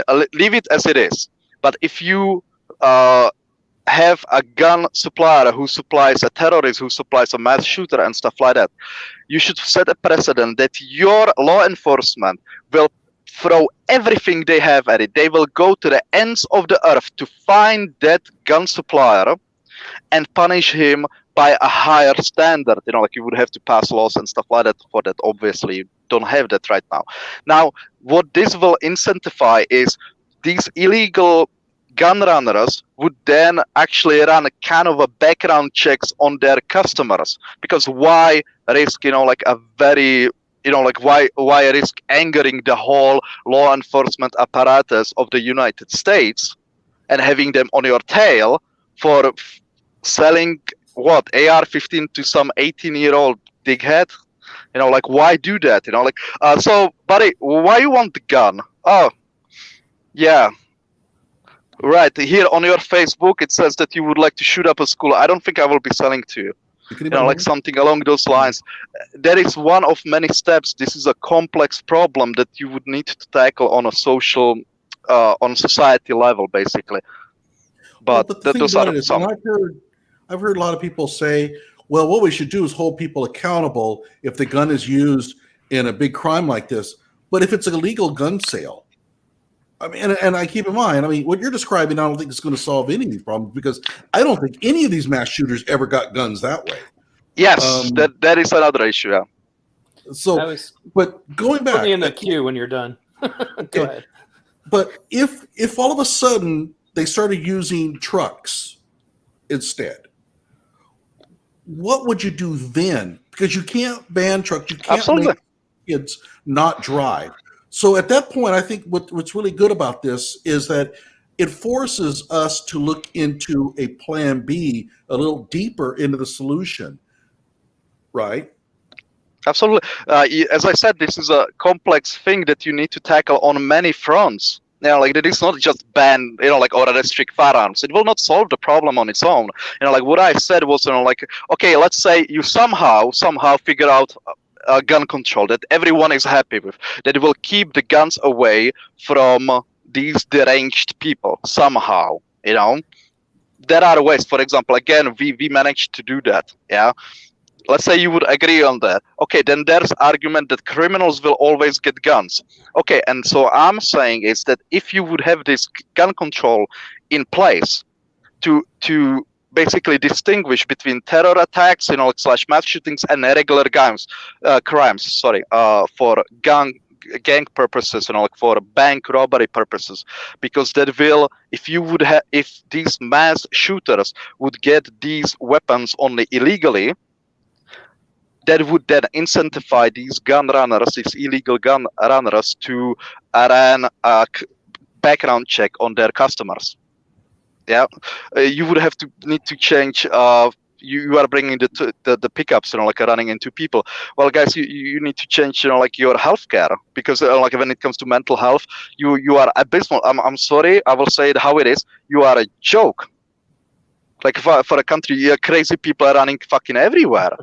You know what I mean? Like the homeless and stuff like that shitting in San Francisco and stuff. Like, what the fuck is that? Those people are locked up here, like in institutions are being taken care of. You know what I mean? And they get, for example, passes and stuff like that only when they are not a threat to a society. And I'm sorry, you don't see it as a priority. So that's another change that you need to do, and we can go down the list. But this is what I'm trying to say is, by simply restricting the access to firearms, you will not solve it. The ship has sailed for that. Yeah, I think that the law, and I'll let you go ahead and talk here in just a second, Neil. I'm sorry. Sure. I think that the law is that you can't commit in this country unless the person has shown that he is a clear danger to himself or others. Strategic, is that the law as you know it? Say that again. About committing people for involuntary mental health treatment, that they have to be shown to be a danger to themselves or to some others? Yeah, pretty much. And even then, it's not a long-term thing. It could be 72 hours. It's called Baker acting somebody. Right. All right, Neil, sorry about that. Go ahead. No, it's fine. So there's a lot of different angles on this, and I think Paul actually caught on to some of them. The funny thing is when I argue with these people, and because I'm a leftist who has certain beliefs that are not left, and this is one of them, is I'm pro-gun rights.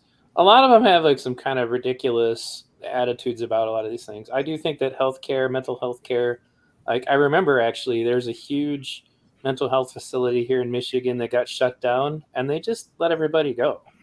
Like they just sent them into the streets. We used to drive by it all the time because like it's considered, like people have stories about the place is haunted or whatever, but they just let all these insane people back out into the streets. But in addition to that though, when they say things like ban guns, I think part of the problem is that they're talking about, they'll bring up examples like these, European countries, and many of them don't have an enormous border that happens to be shared with a country that's more or less run by criminal cartels. Like, the only thing that would happen if we banned guns would be the cartels who are already selling illegal guns over here, would have a better, even stronger black market for those objects. And the really like heavy hitters, like in general, from what I understand, I mean, Strategic would probably have more knowledge about this than I do, but I know growing up in the ghetto, nobody in the gangs were buying their AK-47 at a sporting goods store. Like they were getting them illegally. If we created, an incentive for more of a black market, then they just, that's why they can't go away. Inevitably, it's also why I just call it like a turd sandwich of what we have here is we're going to abolish the police, which they are pushing even harder. Like my next episode is actually going to be about that, because they're suggesting that because this police shooting, or rather this school shooting went down the way that it did, that this is evidence that we should abolish the police.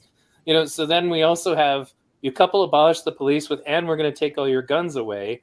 Like, again, they always have this, when they start calculating the math, their equation always somehow doesn't have any legitimate criminals in it. Like those people apparently don't exist to them. Like the criminal cartels would be quite happy to move in, and I showed in one of my earlier episodes about abolishing the police that the FBI is already reporting that the cartel is taking special interest right now, for example, in Portland of all places. Well, imagine that. Why would the cartel be more interested in Portland? Why would they be more interested in Seattle? Well, it's because it's probably a lot easier to be a criminal in those towns. Murder rates are going up in Portland really fast. I think that that's kind of what I was getting at, is that they have some kind of unrealistic ideas, and when you push the issue, it's almost always emotional. They don't have rational arguments about this stuff, you know. And here's a funny tidbit: they used to crap on Bernie Sanders all the time because he voted against the bill that would have allowed them to sue gun manufacturers. And I have to say, I agree. Like, that's ridiculous. You know, it's like, so somebody goes and stabs a bunch of people with a Cutco knife. You know, we're going to enable the villains to sue Cutco. Now, the idea of perhaps selling whoever, you know, like suing, for example, whoever sold this gun to this 18-year-old kid, yeah, I'm all about that. You know, and I do think that if you illegally sold a gun to somebody who does something like that, you should be liable for all those crimes in some way. So, you know, but anyway, I mean, what are your thoughts, strategic, on creating a black market for weapons by making them illegal? Yeah, I mean, that's what's going to happen. That's just the way human nature is. People are going to need the guns because the guns is an overwhelming show of force where you can compel people to do what you want them to do in a robbery or whatever. But I think, like, at least in the East Coast, this, like, it still hasn't caught on as much, but this advent of people getting these heavy weapons, like rifles, long guns, whatever, is something that's new. Now I don't know how it is in Chicago. Maybe they've been doing that since day one, but most criminals want concealable weapons, and that's why I think it's like two different issues. Most of the times we see people committing these crimes, these mass murders, they choose these rifles because they feel they're more effective, and the shock value, I guess, is what they're looking for.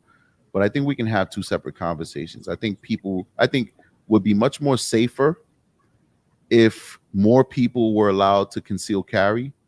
Places like New York that have this ban on weapons for everybody but cops and politicians and superstars, those are the only people that could get guns in New York City. How safer would New York City be if more responsible gun owners were able to have a concealed weapon inside of that subway station?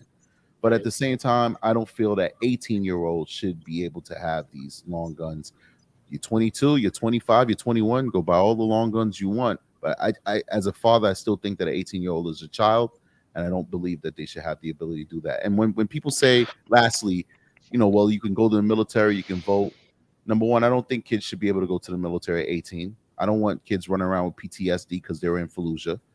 Also, these political parties target these little kids. That's why overwhelmingly they vote against their own interests. They're voting Democrat, they're voting Republican, whatever. They're basically voting whatever their parents told them to vote. So they're dumb, low information voters too. And, you know, so I feel like the age of being an adult should be raised until you're 20. When they go to college, you're the one who's signing for their loans anyway. You can still find out what their grades are when they're in college because they're still your dependent. Like, we give 18-year-olds way too much authority in the law when they're still just children, in my opinion. That's my biased opinion. I could be totally wrong about that. I do want to make a quick counter comment, only in that I remember as it was explained to me when I was a kid, and I'm not saying I agree. I actually think what you're saying is correct. But the weird thing is people were more worried about the concealability of a pistol and the fact that it's easier to get it somewhere and people not know that you have it than they were about like the higher power of a rifle. Like the idea, that's why they would supposedly anyway, why they go after somebody, for example, with a sawed-off shotgun, you know, in addition to the fact that it is more lethal. You know, again, you're the cop, you'd know more about it than me, but at least that's what it was explained to me. I definitely agree that I think that if they thought more people were armed, their attitude about just being, you know, blatant about what they're going to go do, you know, it would change a lot. You know, that's the whole polite societies, armed society is a polite society thing. Anyway, go ahead. But real quick, just to answer that one question, I apologize, Johnny Walker. That's okay. Go ahead. Two seconds. I'm biased with the long guns, and I admit my bias in that what I carry as body armor can't stop that 223. Can't stop it. It'll go through my vest like Swiss cheese. So that's why, as a police officer, I'd much rather you have a concealable handgun, because you can shoot me if it's a 45 9mm. My vest can stop that. Once we get to long guns, you are outgunned. So this is what Tatum was saying, but he was totally wrong with his assessment of this situation in Texas. But what he said about those officers being ill-equipped to handle this specific subject was true. their vest could not protect them against the firepower that young man had inside of that classroom. And go ahead, Johnny Walker. My apologies. Yeah, I was just going to say that the 9mm, especially if you've got a couple of them, if you remember the Virginia Tech shooter, who, by the way, carried out the largest mass shooting in U.S. history, had, I think it was a pair of 9mm. So the idea of being able to get into with a deeper penetration into a populated center also creates a certain danger. Yes, it's easier for a cop to handle once they get on scene because they're not facing the same kind of firepower as an AR-15. But I don't understand. I guess I do understand why they choose the AR-15. I think it's mostly symbolic. I think And he cuts off again. Mhm. that it's just you're setting the score and you're setting things straight with your military kind of thing. And I don't think that the 9mm has the same Uh-huh. Doesn't have the kind same of. You really bandwidth. want to carry out a shooting. I worry about the 9mm. Go ahead. Yeah, you were cutting off there a bit, but I think we get the gist, And V Radio was clowning your bandwidth, by the way. Is it on my end? I don't understand what the problem is. No, I'm just picking on you, man. No, it was just like where Well, you that's all stopped right, it. I but said, you're like, I don't think the 9mm has enough, and then I went, bandwidth. Because you cut off for a second. Right. Yeah. Okay. So let me just summarize: 9mm, deeper penetration, and that worries me. There you go. Okay. Strategic. May I ask you if you would be willing to compromise, like a bit, because the long guns, like they are easier to shoot. I believe you have some training both with a pistol and with a long gun. Is that correct? Yeah, I think we both agree that pistol to shoot is pretty fucking bullcrap, and that long gun is basically, like just the alignment on the target and everything. It's easier, it's faster, like acquisition of a target, and you can be more accurate, more precise, which is quite important in self-defense scenarios, especially if you have, for example, home invasion and stuff like that. I prefer to shoot the perpetrator, not my kids, I think the opposite. I think if you learn how to shoot a handgun, especially a Glock with the trigger reset, it's much easier to shoot. It's much easier around corners. The rifle has very little recoil. I can't deny that it's a very good weapon to shoot, but at the same time, I don't know how houses are constructed in Europe because they are constructed differently. You have different architecture, but we have sheetrock homes here. So if you shoot an AR-15, it's going to go through the walls. It's going to go into your neighbor's house. Sure. What was the other part of your question? Oh, but I'm not saying, and I just want to be very clear about this, and I'll give the floor back to you. I'm not saying we should ban AR-15s. No. Never said that. I wasn't suggesting that. Okay, 21 is what I'm saying. Yeah, it's just if you would be willing to compromise, this is just like for let's say for exercise, like how it's done, because I ultimately think you have a big problem in the United States where the two camps cannot simply compromise. Like everyone holding, like no pun intended, is holding on their guns and standing their ground. Right. So would you be like you expressed that you have a problems with 18-year-olds, 19-year-olds getting the long guns. Would you be willing to compromise in the sense that between the age, let's say the 18 and 21, there would be a higher standard for these, like for the kids to basically acquire those weapons? For example, psychological evaluation or something like that. Like a higher, basically, you would have to have an extra hurdle to go over. Yeah, I mean, absolutely, because I acknowledge that there are going to be 18 and 19 year olds. I know somebody they're in their 20s now, but at 18 and 19, they were competitive Olympic caliber shooters. I would never want to infringe on that. I also know a lot of people who hunting, with these type of weapons was big in their family. So that was a way that they connected with their fathers. So yeah, if we can. Any compromise that weeds out people like Adam Lanza, weeds out people like Salvador Ramos, I'm for it. Nothing is absolute. So yeah, if we have a higher standard, if we can prove that this person is going to be properly supervised, we can prove that they're not emo, because now emo is lethal. I'm scared of everybody that's emo now. I feel that.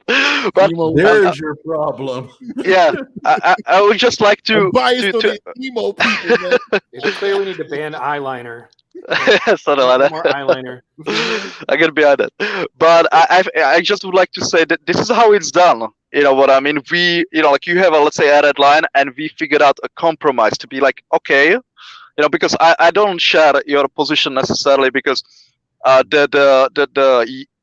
you are judging this from your, let's say, New York standpoint, but if you cannot apply this to the whole country of the United States, because for example in Oklahoma, like in rural Oklahoma, the situation is completely different, where your next neighbor is 5 miles down the road. You know what I mean? And you have as Neil for example mentioned, you have sometimes cartel, like rolling down your property. That extra firepower and the ease of laying down, like enough lead, like in the at least general direction, like of the target that is maybe 200 yards away, that is a very useful thing to have, like in those situations.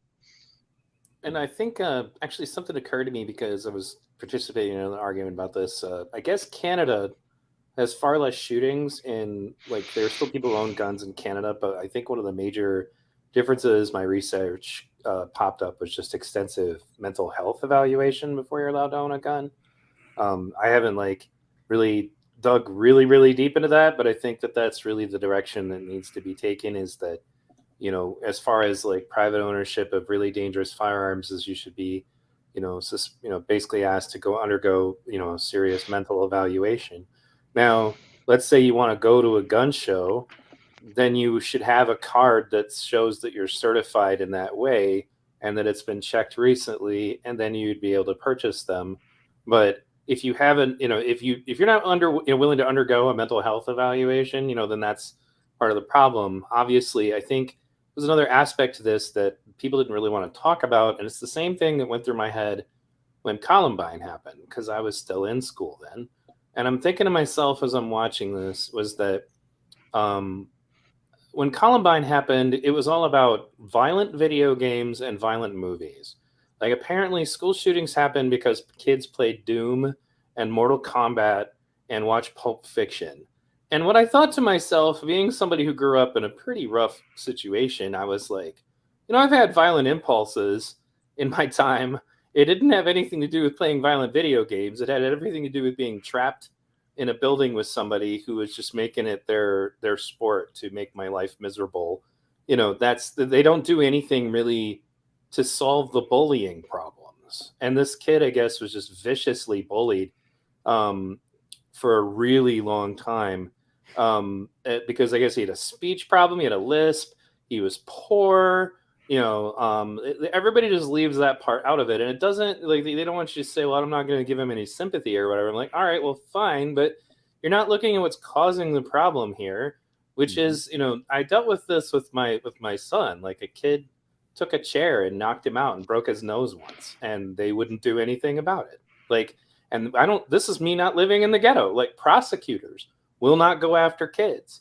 So you're in a situation where what message does that send to that kid? Well, he just keeps doing stuff like that. And then meanwhile, my son gets, taunted and all that. Now, that situation has been solved, but largely because of interventions on the part of my son dealing with that kid himself in ways that would be considered outside of the way the establishment, in other words, he beat the kid's ass. The point is that in many cases, the adults in these situations, like, they don't seem to have the spine. Like, when you're going to do anti-bullying legislation, it shouldn't be about hand-holding and making kids feel good and don't be mean to each other, because that doesn't work. Like, bullying is a very primitive thing. Whoever the adult in the situation is needs to assert themselves as the alpha and just not tolerate the behavior. And if you do, then you're basically waiting for something like this to happen. Nobody ever talks about that part of it. And I think that blaming the video games, blaming the guns as if the guns just walked themselves into the school, I think it's a really... Or SUVs. Or SUVs. As if there's nothing else going on before that happens, and And what's funny is that a lot of these people are the same people that want us to just give a free pass to any person of color who happens to be a habitual criminal. And for them, it's always about their, their background or their childhood was terrible. It's like there's so many contradictory, utterly hypocritical things that are being passed around on these topics. It's honestly, I have to have an aspirin every day I go on Twitter or Facebook to deal with this, because these people. I want a free pass. Yeah, go ahead. I want a free pass. You want a free pass? According to MSNBC, I'm an endangered species. The hell, right. yo? Well, you know what I'm talking about, though. On my name right now. When they wanted to talk about the Buffalo shooter, you know what they didn't want to talk about? The list of the victims of the Waukesha Parade massacre that was drawn on his gun. Nobody will talk about that. And it's because they don't want to talk about the Waukesha Parade massacre. That as far as they're concerned, that doesn't exist. And it doesn't mean that Buffalo shooter should get off. I mean, I hope the guy, if they got the chair where he is, put him on it. Penalty in New York. But the point is that's an example of how they don't look at the totality of the situation, and both sides just try to look, and figure out how they could make this look best for their side, and it's just insane. Rant over. Welcome to my TED Talk. I'm wondering if the video games and all that aren't isolating students; they're drawing them away from social interactions, and if that's not having some impact on their brain development. That's valid. That's valid. In the circumstances I was talking about was really before the online games were. Oh yeah, I agree.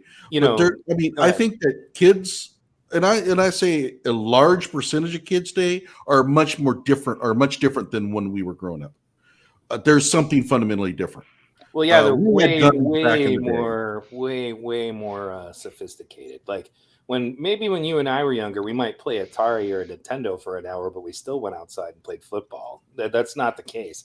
If I let my son, he'll sit there and play video games literally until he falls unconscious.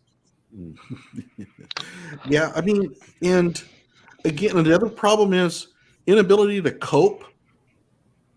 And I think that might be because of their withdrawal from society as they get online.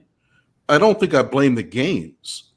I think that they're so engaging, though, that there's such an attraction that the kids don't want to go out and do anything else. And I think that lack of social interaction is starting to twist some of them a little bit. And now they can't handle even some of your most fun, even some of your easier challenges. Like, okay, when we had a girl break up with us, it hurt, but life went on. But I think that we're seeing as kids who need therapy when their girlfriend breaks up with them. And that tells me something's wrong. Well, in addition to that, I would add one more thing. Bullying is also worse than it has ever been because now it follows you home. Like that shit's on their phone, it's on their computer. The people who do that sort of thing, like, we talk about the school shooters. We don't, but what about the people who just get driven to suicide because of people doing this stuff? Like that's the part that I think they just don't want to talk about. It's always like, well, it's part of childhood. I'm like, no, it's not. My kids don't do that. My kids don't do that to anybody.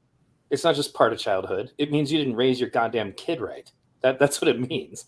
It's a cop-out. If somebody was making fun of a kid for their speech impediment in front of my son or daughter, like they would slap the shit out of them. That's not acceptable. You don't do that to another kid. Anyway, sorry. Where we had it. By the way, we have I believe that's on your channel, Neil. I was wondering. I'm saying, wait a minute, nobody giving me any money.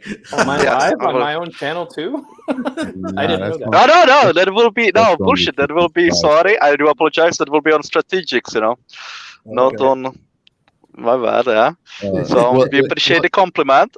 It was meant for everybody, but little did Lucifer know he was just paying me, and I don't care. I'm greedy. It's fine, man. It's fine. I mean, but I see it really common. Kids today can't seem to cope, and if when it comes to the school shooters, a large percentage of them fell in that category. Yeah, no, I don't disagree. I actually think ironically, this is something I rant about all the time. The quote unquote new parenting, as I call it, that is influenced by supposed experts in the field of parenting. When I did the deep dive of reading the science about it, let's just take an example. And I'm not saying this necessarily to be pro spanking or anti spanking, but this is relevant to how child psychology has evolved. Okay. When they discuss, the most commonly discussed thing when they talk about spanking is that they took data from kids who were paddled and then put it with data from kids who were getting beaten bloody, and then said, look, all spanking leads to more suicide, more, more mental illness, more this, more that. And that's literally the only science you could ever get away with doing that. If you tried to do that in, say, engineering and said, well, look, all metal is like this because tin acts this way and titanium acts this way, you could never get away with that. Those kinds of data shouldn't be put next to each other. But as soon as you get some kind of an agenda in the middle of it, and as soon as people get emotional about it, then the confirmation bias shows up. And I think that for all of the things that we are supposedly doing to protect our kids' self-esteem, to protect their sanity, like there's another article I always show people from Psychology Today that says student resilience, a serious problem on college campuses, because these kids are getting to college with more social anxiety, with more anxiety in general, with more mental health problems. And what changed? And the funny thing is they'll turn around and blame it on parents, that the parents of the last generation were a problem. And I'm like, yeah, I know. The problem is that those parents were forced to do those things. In many cases, bullied to do those things. CPS will take your kid under certain circumstances, whether it was paddling them, yelling at them. And it seems like every week there's another article. And I have one for each of these where they say no more spanking, no more yelling, no more timeouts, no more. Yeah, and then there was no more punishment. Like these people live in like a fantasy land. So I agree with you. I just think that they are not ever exposed to any kind of adversity. You know, we see it in the youth combat sports all the time. Kids can't do them like they used to. Mm-hmm. Right. May I, there were a few comments that I would like to address. We had this one first, and that is basically how it is in Czech Republic when it comes to males being bullied or not being part of the group. I don't know if you've all been here before. We were where Strategic Eyes was saying that a lot of those shooters were incels, and that was that they should simply get laid. And well, yeah, that is definitely a big part. No, like in all seriousness, it's a psychological aspect to it. And I basically said that this driven, even conquests throughout the history, in all seriousness, men that didn't have women, access to them. And well, we have legal prostitution in Czech Republic, for example. So I'm just saying that, that definitely alleviates some of the problems, if you would, that the incels are, well, they are not necessarily existent in Czech Republic. Yeah, so that's one of the things. The other, we have in every school there are teachers that are specifically to be there to monitor the mental health of the students, if you would, that basically keep tabs, and if there is someone who has issues, they try to talk to them more and stuff like that. So don't know if that would help. Yeah, we have school counselors, but they're not proactive, I guess would be the word I would use. That's again, this is an incredibly complex topic that does not have a one simple solution, So yeah, keep in mind that a typical school of 500 would have maybe one counselor. Yeah, absolutely. Yeah, I fully understand. And if I may, this is as far as I know, we are pro-gun, all of us here, right? Yeah. I take that as a yes, so I just, first of all, guys, we did not argue, not at any point to ban any firearms, just to restrict, access. For example, Strategic was saying, for the 18-year-olds, and stuff like that. And I just absolutely hate this argument, from pro-gun, that then when you are talking about restriction, not bans, but like where you are having some form of a gun control, for example, this is not a valid argument. Be it like however you may that you have your views on gun control, but why have any laws at all then?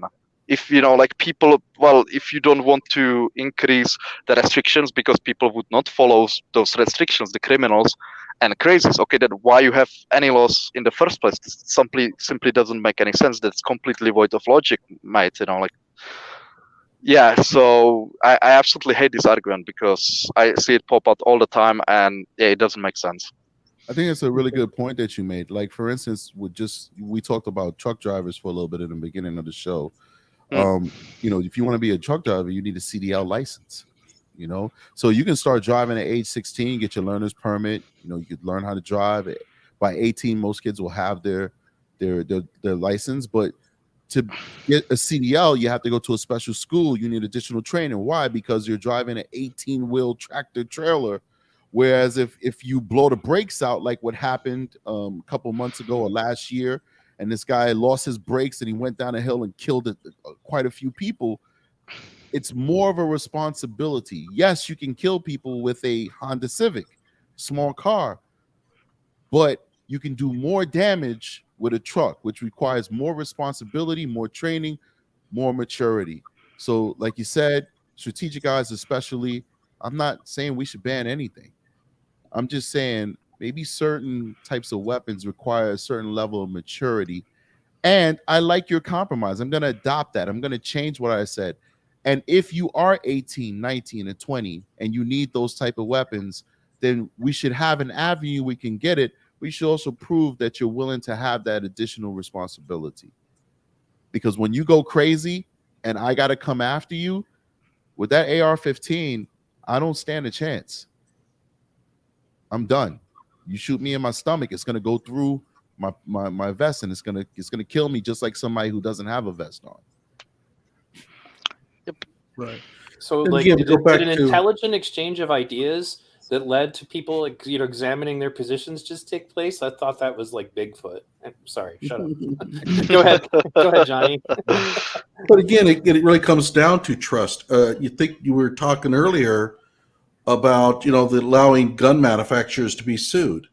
Okay, there's only one reason why they could want that, is they hope they can drive the gun manufacturers out of business so that we can't buy them anymore. And so again, insurance, same thing. All of these are really sort of wolf in sheep's clothing. And if people would just be honest about their intentions, I think that would be very beneficial here.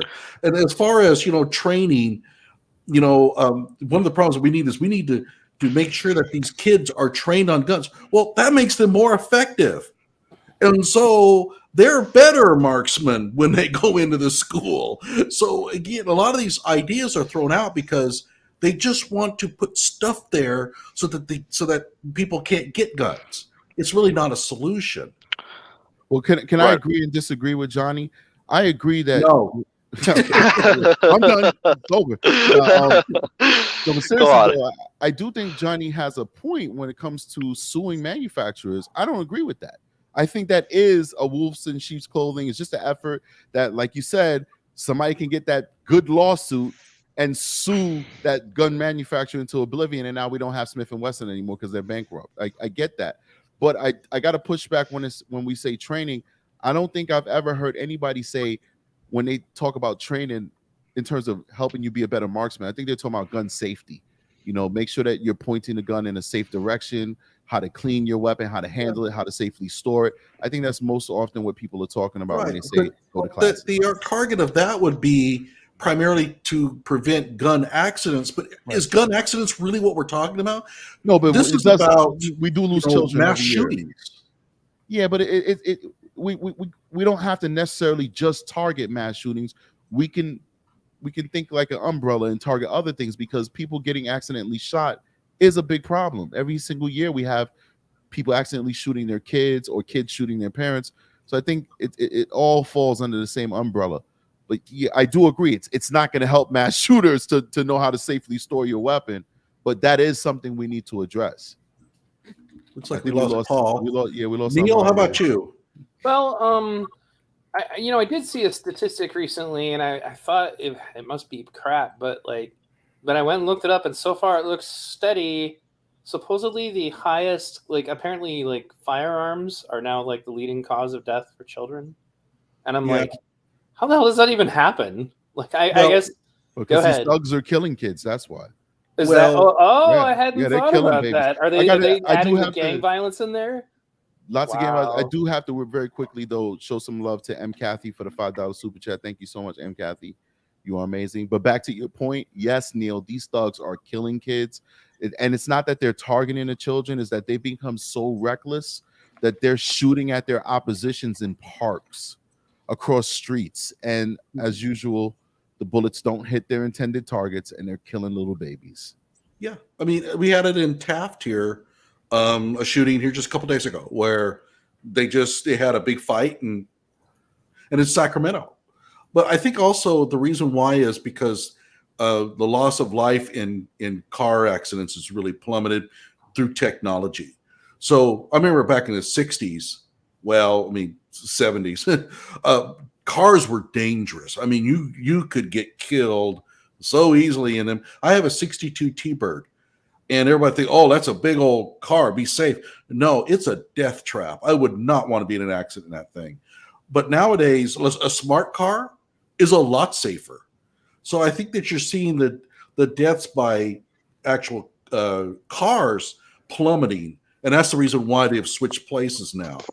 Well, I didn't even realize that they were throwing the gang violence in there with it. And, that's funny that slipped my mind. I was thinking about just kids in general. But that makes perfect sense. And as soon as you throw that into it, well, then we needed to have a discussion about something that Strategic talks about on his show constantly, which is the gang culture. These kids are listening to music that is telling them, and they're responding to it. I remember I grew up where that culture was, proliferated, and they're shooting each other over dissing each other, which is something as simple as you said something I didn't like, that's a reason that you need to go bust a cap on someone. And, if you do that, then that makes you more of a man somehow. It's a statement of masculinity to just go meaninglessly kill someone. Go ahead. Oh, I'm sorry. I'll say I was just going to finish by saying that ideology, it's an ideology, it's a lifelong philosophy, is way more dangerous than the possibility that someone who, I don't know, is Republican might decide that they need to shoot people. The other thing is, though, back in the day, or today even, as a parent, you're supposed to not like rap. You know what I mean? You're supposed to object to that kind of stuff. But nowadays, you have to be cool. And so you're listening to the same stuff that your kids are. And from that, there's no breaks. There's nothing to stop them from taking on some very wild ideas about right and wrong. I think parents, older people, you're supposed to be not cool. I mean, right? Well, yeah, and they don't. It's also just, if we were to take, I guess, if we were to just describe it, let's describe it and completely remove any racial or cultural appreciation for it, and literally just said, so there's this music and this culture that venerates crime and criminals, venerates murdering somebody for doing something that you feel is disrespecting you, venerates, having 6 or 7 girlfriends, venerates not being a good father to them, and then on the other side of it, teaches the girls in that situation that is exactly the kind of man they should be seeking. Okay.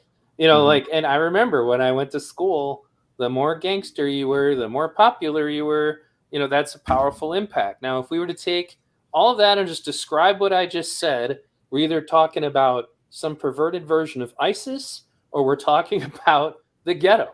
It is a culture of killing each other, and that's the thing is, people ask me, well, why doesn't it happen in poor white communities? I'm like, well, it still does, maybe not the same, but that's because the culture's not quite the same. It's not that there's less crime, because trailer park ghettos are full of crime, but it's usually heroin crimes, dealing, stuff like Drugs, that. Yeah. So it's mega on the drugs, the meth, all that, and plenty of domestic violence, but there isn't a a society that is basically giving you social, credit for being really good at being a bully with a gun.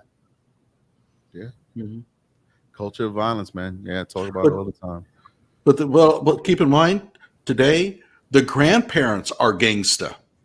And it does go 3 generations. I know I've worked with a lot of small communities, with especially high gang activities. And I'm sure strategic, you're familiar with them, where it goes 3 generations. Yeah, we gotta break through it, guys. I'm gonna have to call it a day. Unfortunately, it's a really good discussion. Yeah, I think I'm kind of petered out too. We got to get on the Trayvon Martin thing though at some point. Absolutely, I will definitely have to do my research because I know you're gonna bring the heat, Johnny. So I gotta be there with you, buddy. Well, I have to do some too. Yo, I appreciate you inviting me on this stream, Johnny. It was really good, really good discussion. I enjoyed it. And wow, I mean, why can't other people talk like this? We have 2 different stance, 3 different stance, even 4 different stance if logical checkmate comes back on the topic of gun control, yet we're having a respectful conversation about our different points of view. I mean, if we can get it right, why can't Congress? Why can't these local legislatures? It's crazy. It's Just people. I mean, yeah. So, Okay, guys, I appreciate it. I appreciate everybody coming on. It was fun, and I will post a recording of this on my channel. I'm sure you guys. Well, actually, you don't have to. I mean, it goes automatically. So, any last comments, Neil? Just that my next episode is going to be a huge gathering of cops doing it right during mass shootings, and good guys with guns during mass shootings. Because currently the narrative is that we should abolish the police because apparently this is what always happens. Like when there's mass shootings. Even with this terrible situation in Texas, the outcome is still better than if the police didn't exist. Well, right, exactly. But they're just lying. They're just point blank lying like they always do. So that's what my next thing is going to be about. I'm also currently uncovering what I believe may actually be the source of where the violent activist ideology came from, because I stumbled on some information about Weather Underground, and that's a 60s organization, and it just so happens that their rhetoric sounds identical to Antifa and the violent arms of Black Lives Matter. So that's what I've been researching this whole time. That's why I haven't put out another thing. Dude, I had to shake hands with the head of that. Ayers. How did that happen?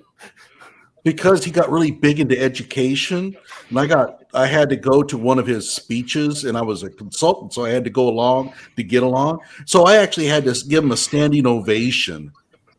That's actually part of the problem. Is that 90% of those people who were literal terrorists are all in education now. Yeah, Barack Obama loved him. Right. But well, whatever. That's it for another day. Okay. By the way, I would just like to apologize at some technical issues here. And for those of you who do not know, I am on a business trip, so that's why I needed to generate, like some kind of a form how to stream. So even for the lower audio quality, I apologize to our audience. It's okay. We'll forgive you this time, but next time you'll be forced to watch that on the Shopping Network. All right. Strategic, you want to put a little plug in for your channel here as we go? Definitely. Yeah, I mean, we have all these awesome people from all your different channels. Please consider watching and subscribing to the Strategic Eyes Show. You may not always agree with me. I know I got a lot of love in the comment section. A lot of my folks are here, but also a lot of faces that aren't a part of my show. You may not always agree with me, but that's the whole point of it. You're not supposed to be in an echo chamber. So consider subscribing to the Strategic Eyes Show, and we love to have you. And once again, I always love collaborating, so I appreciate this opportunity, gentlemen. All right, thank you for coming on. It was a lot of fun. And okay, I'm Johnny Walker Dread. Go to my channel, the Johnny Walker Dread Show. I have a lot of videos, 400, 500 on mostly crime, especially Kyle Rittenhouse and some of the bigger events that have taken place over the last 6 months. So, at any rate, take care, everybody. We appreciate it. Take care. Cheers, Bites.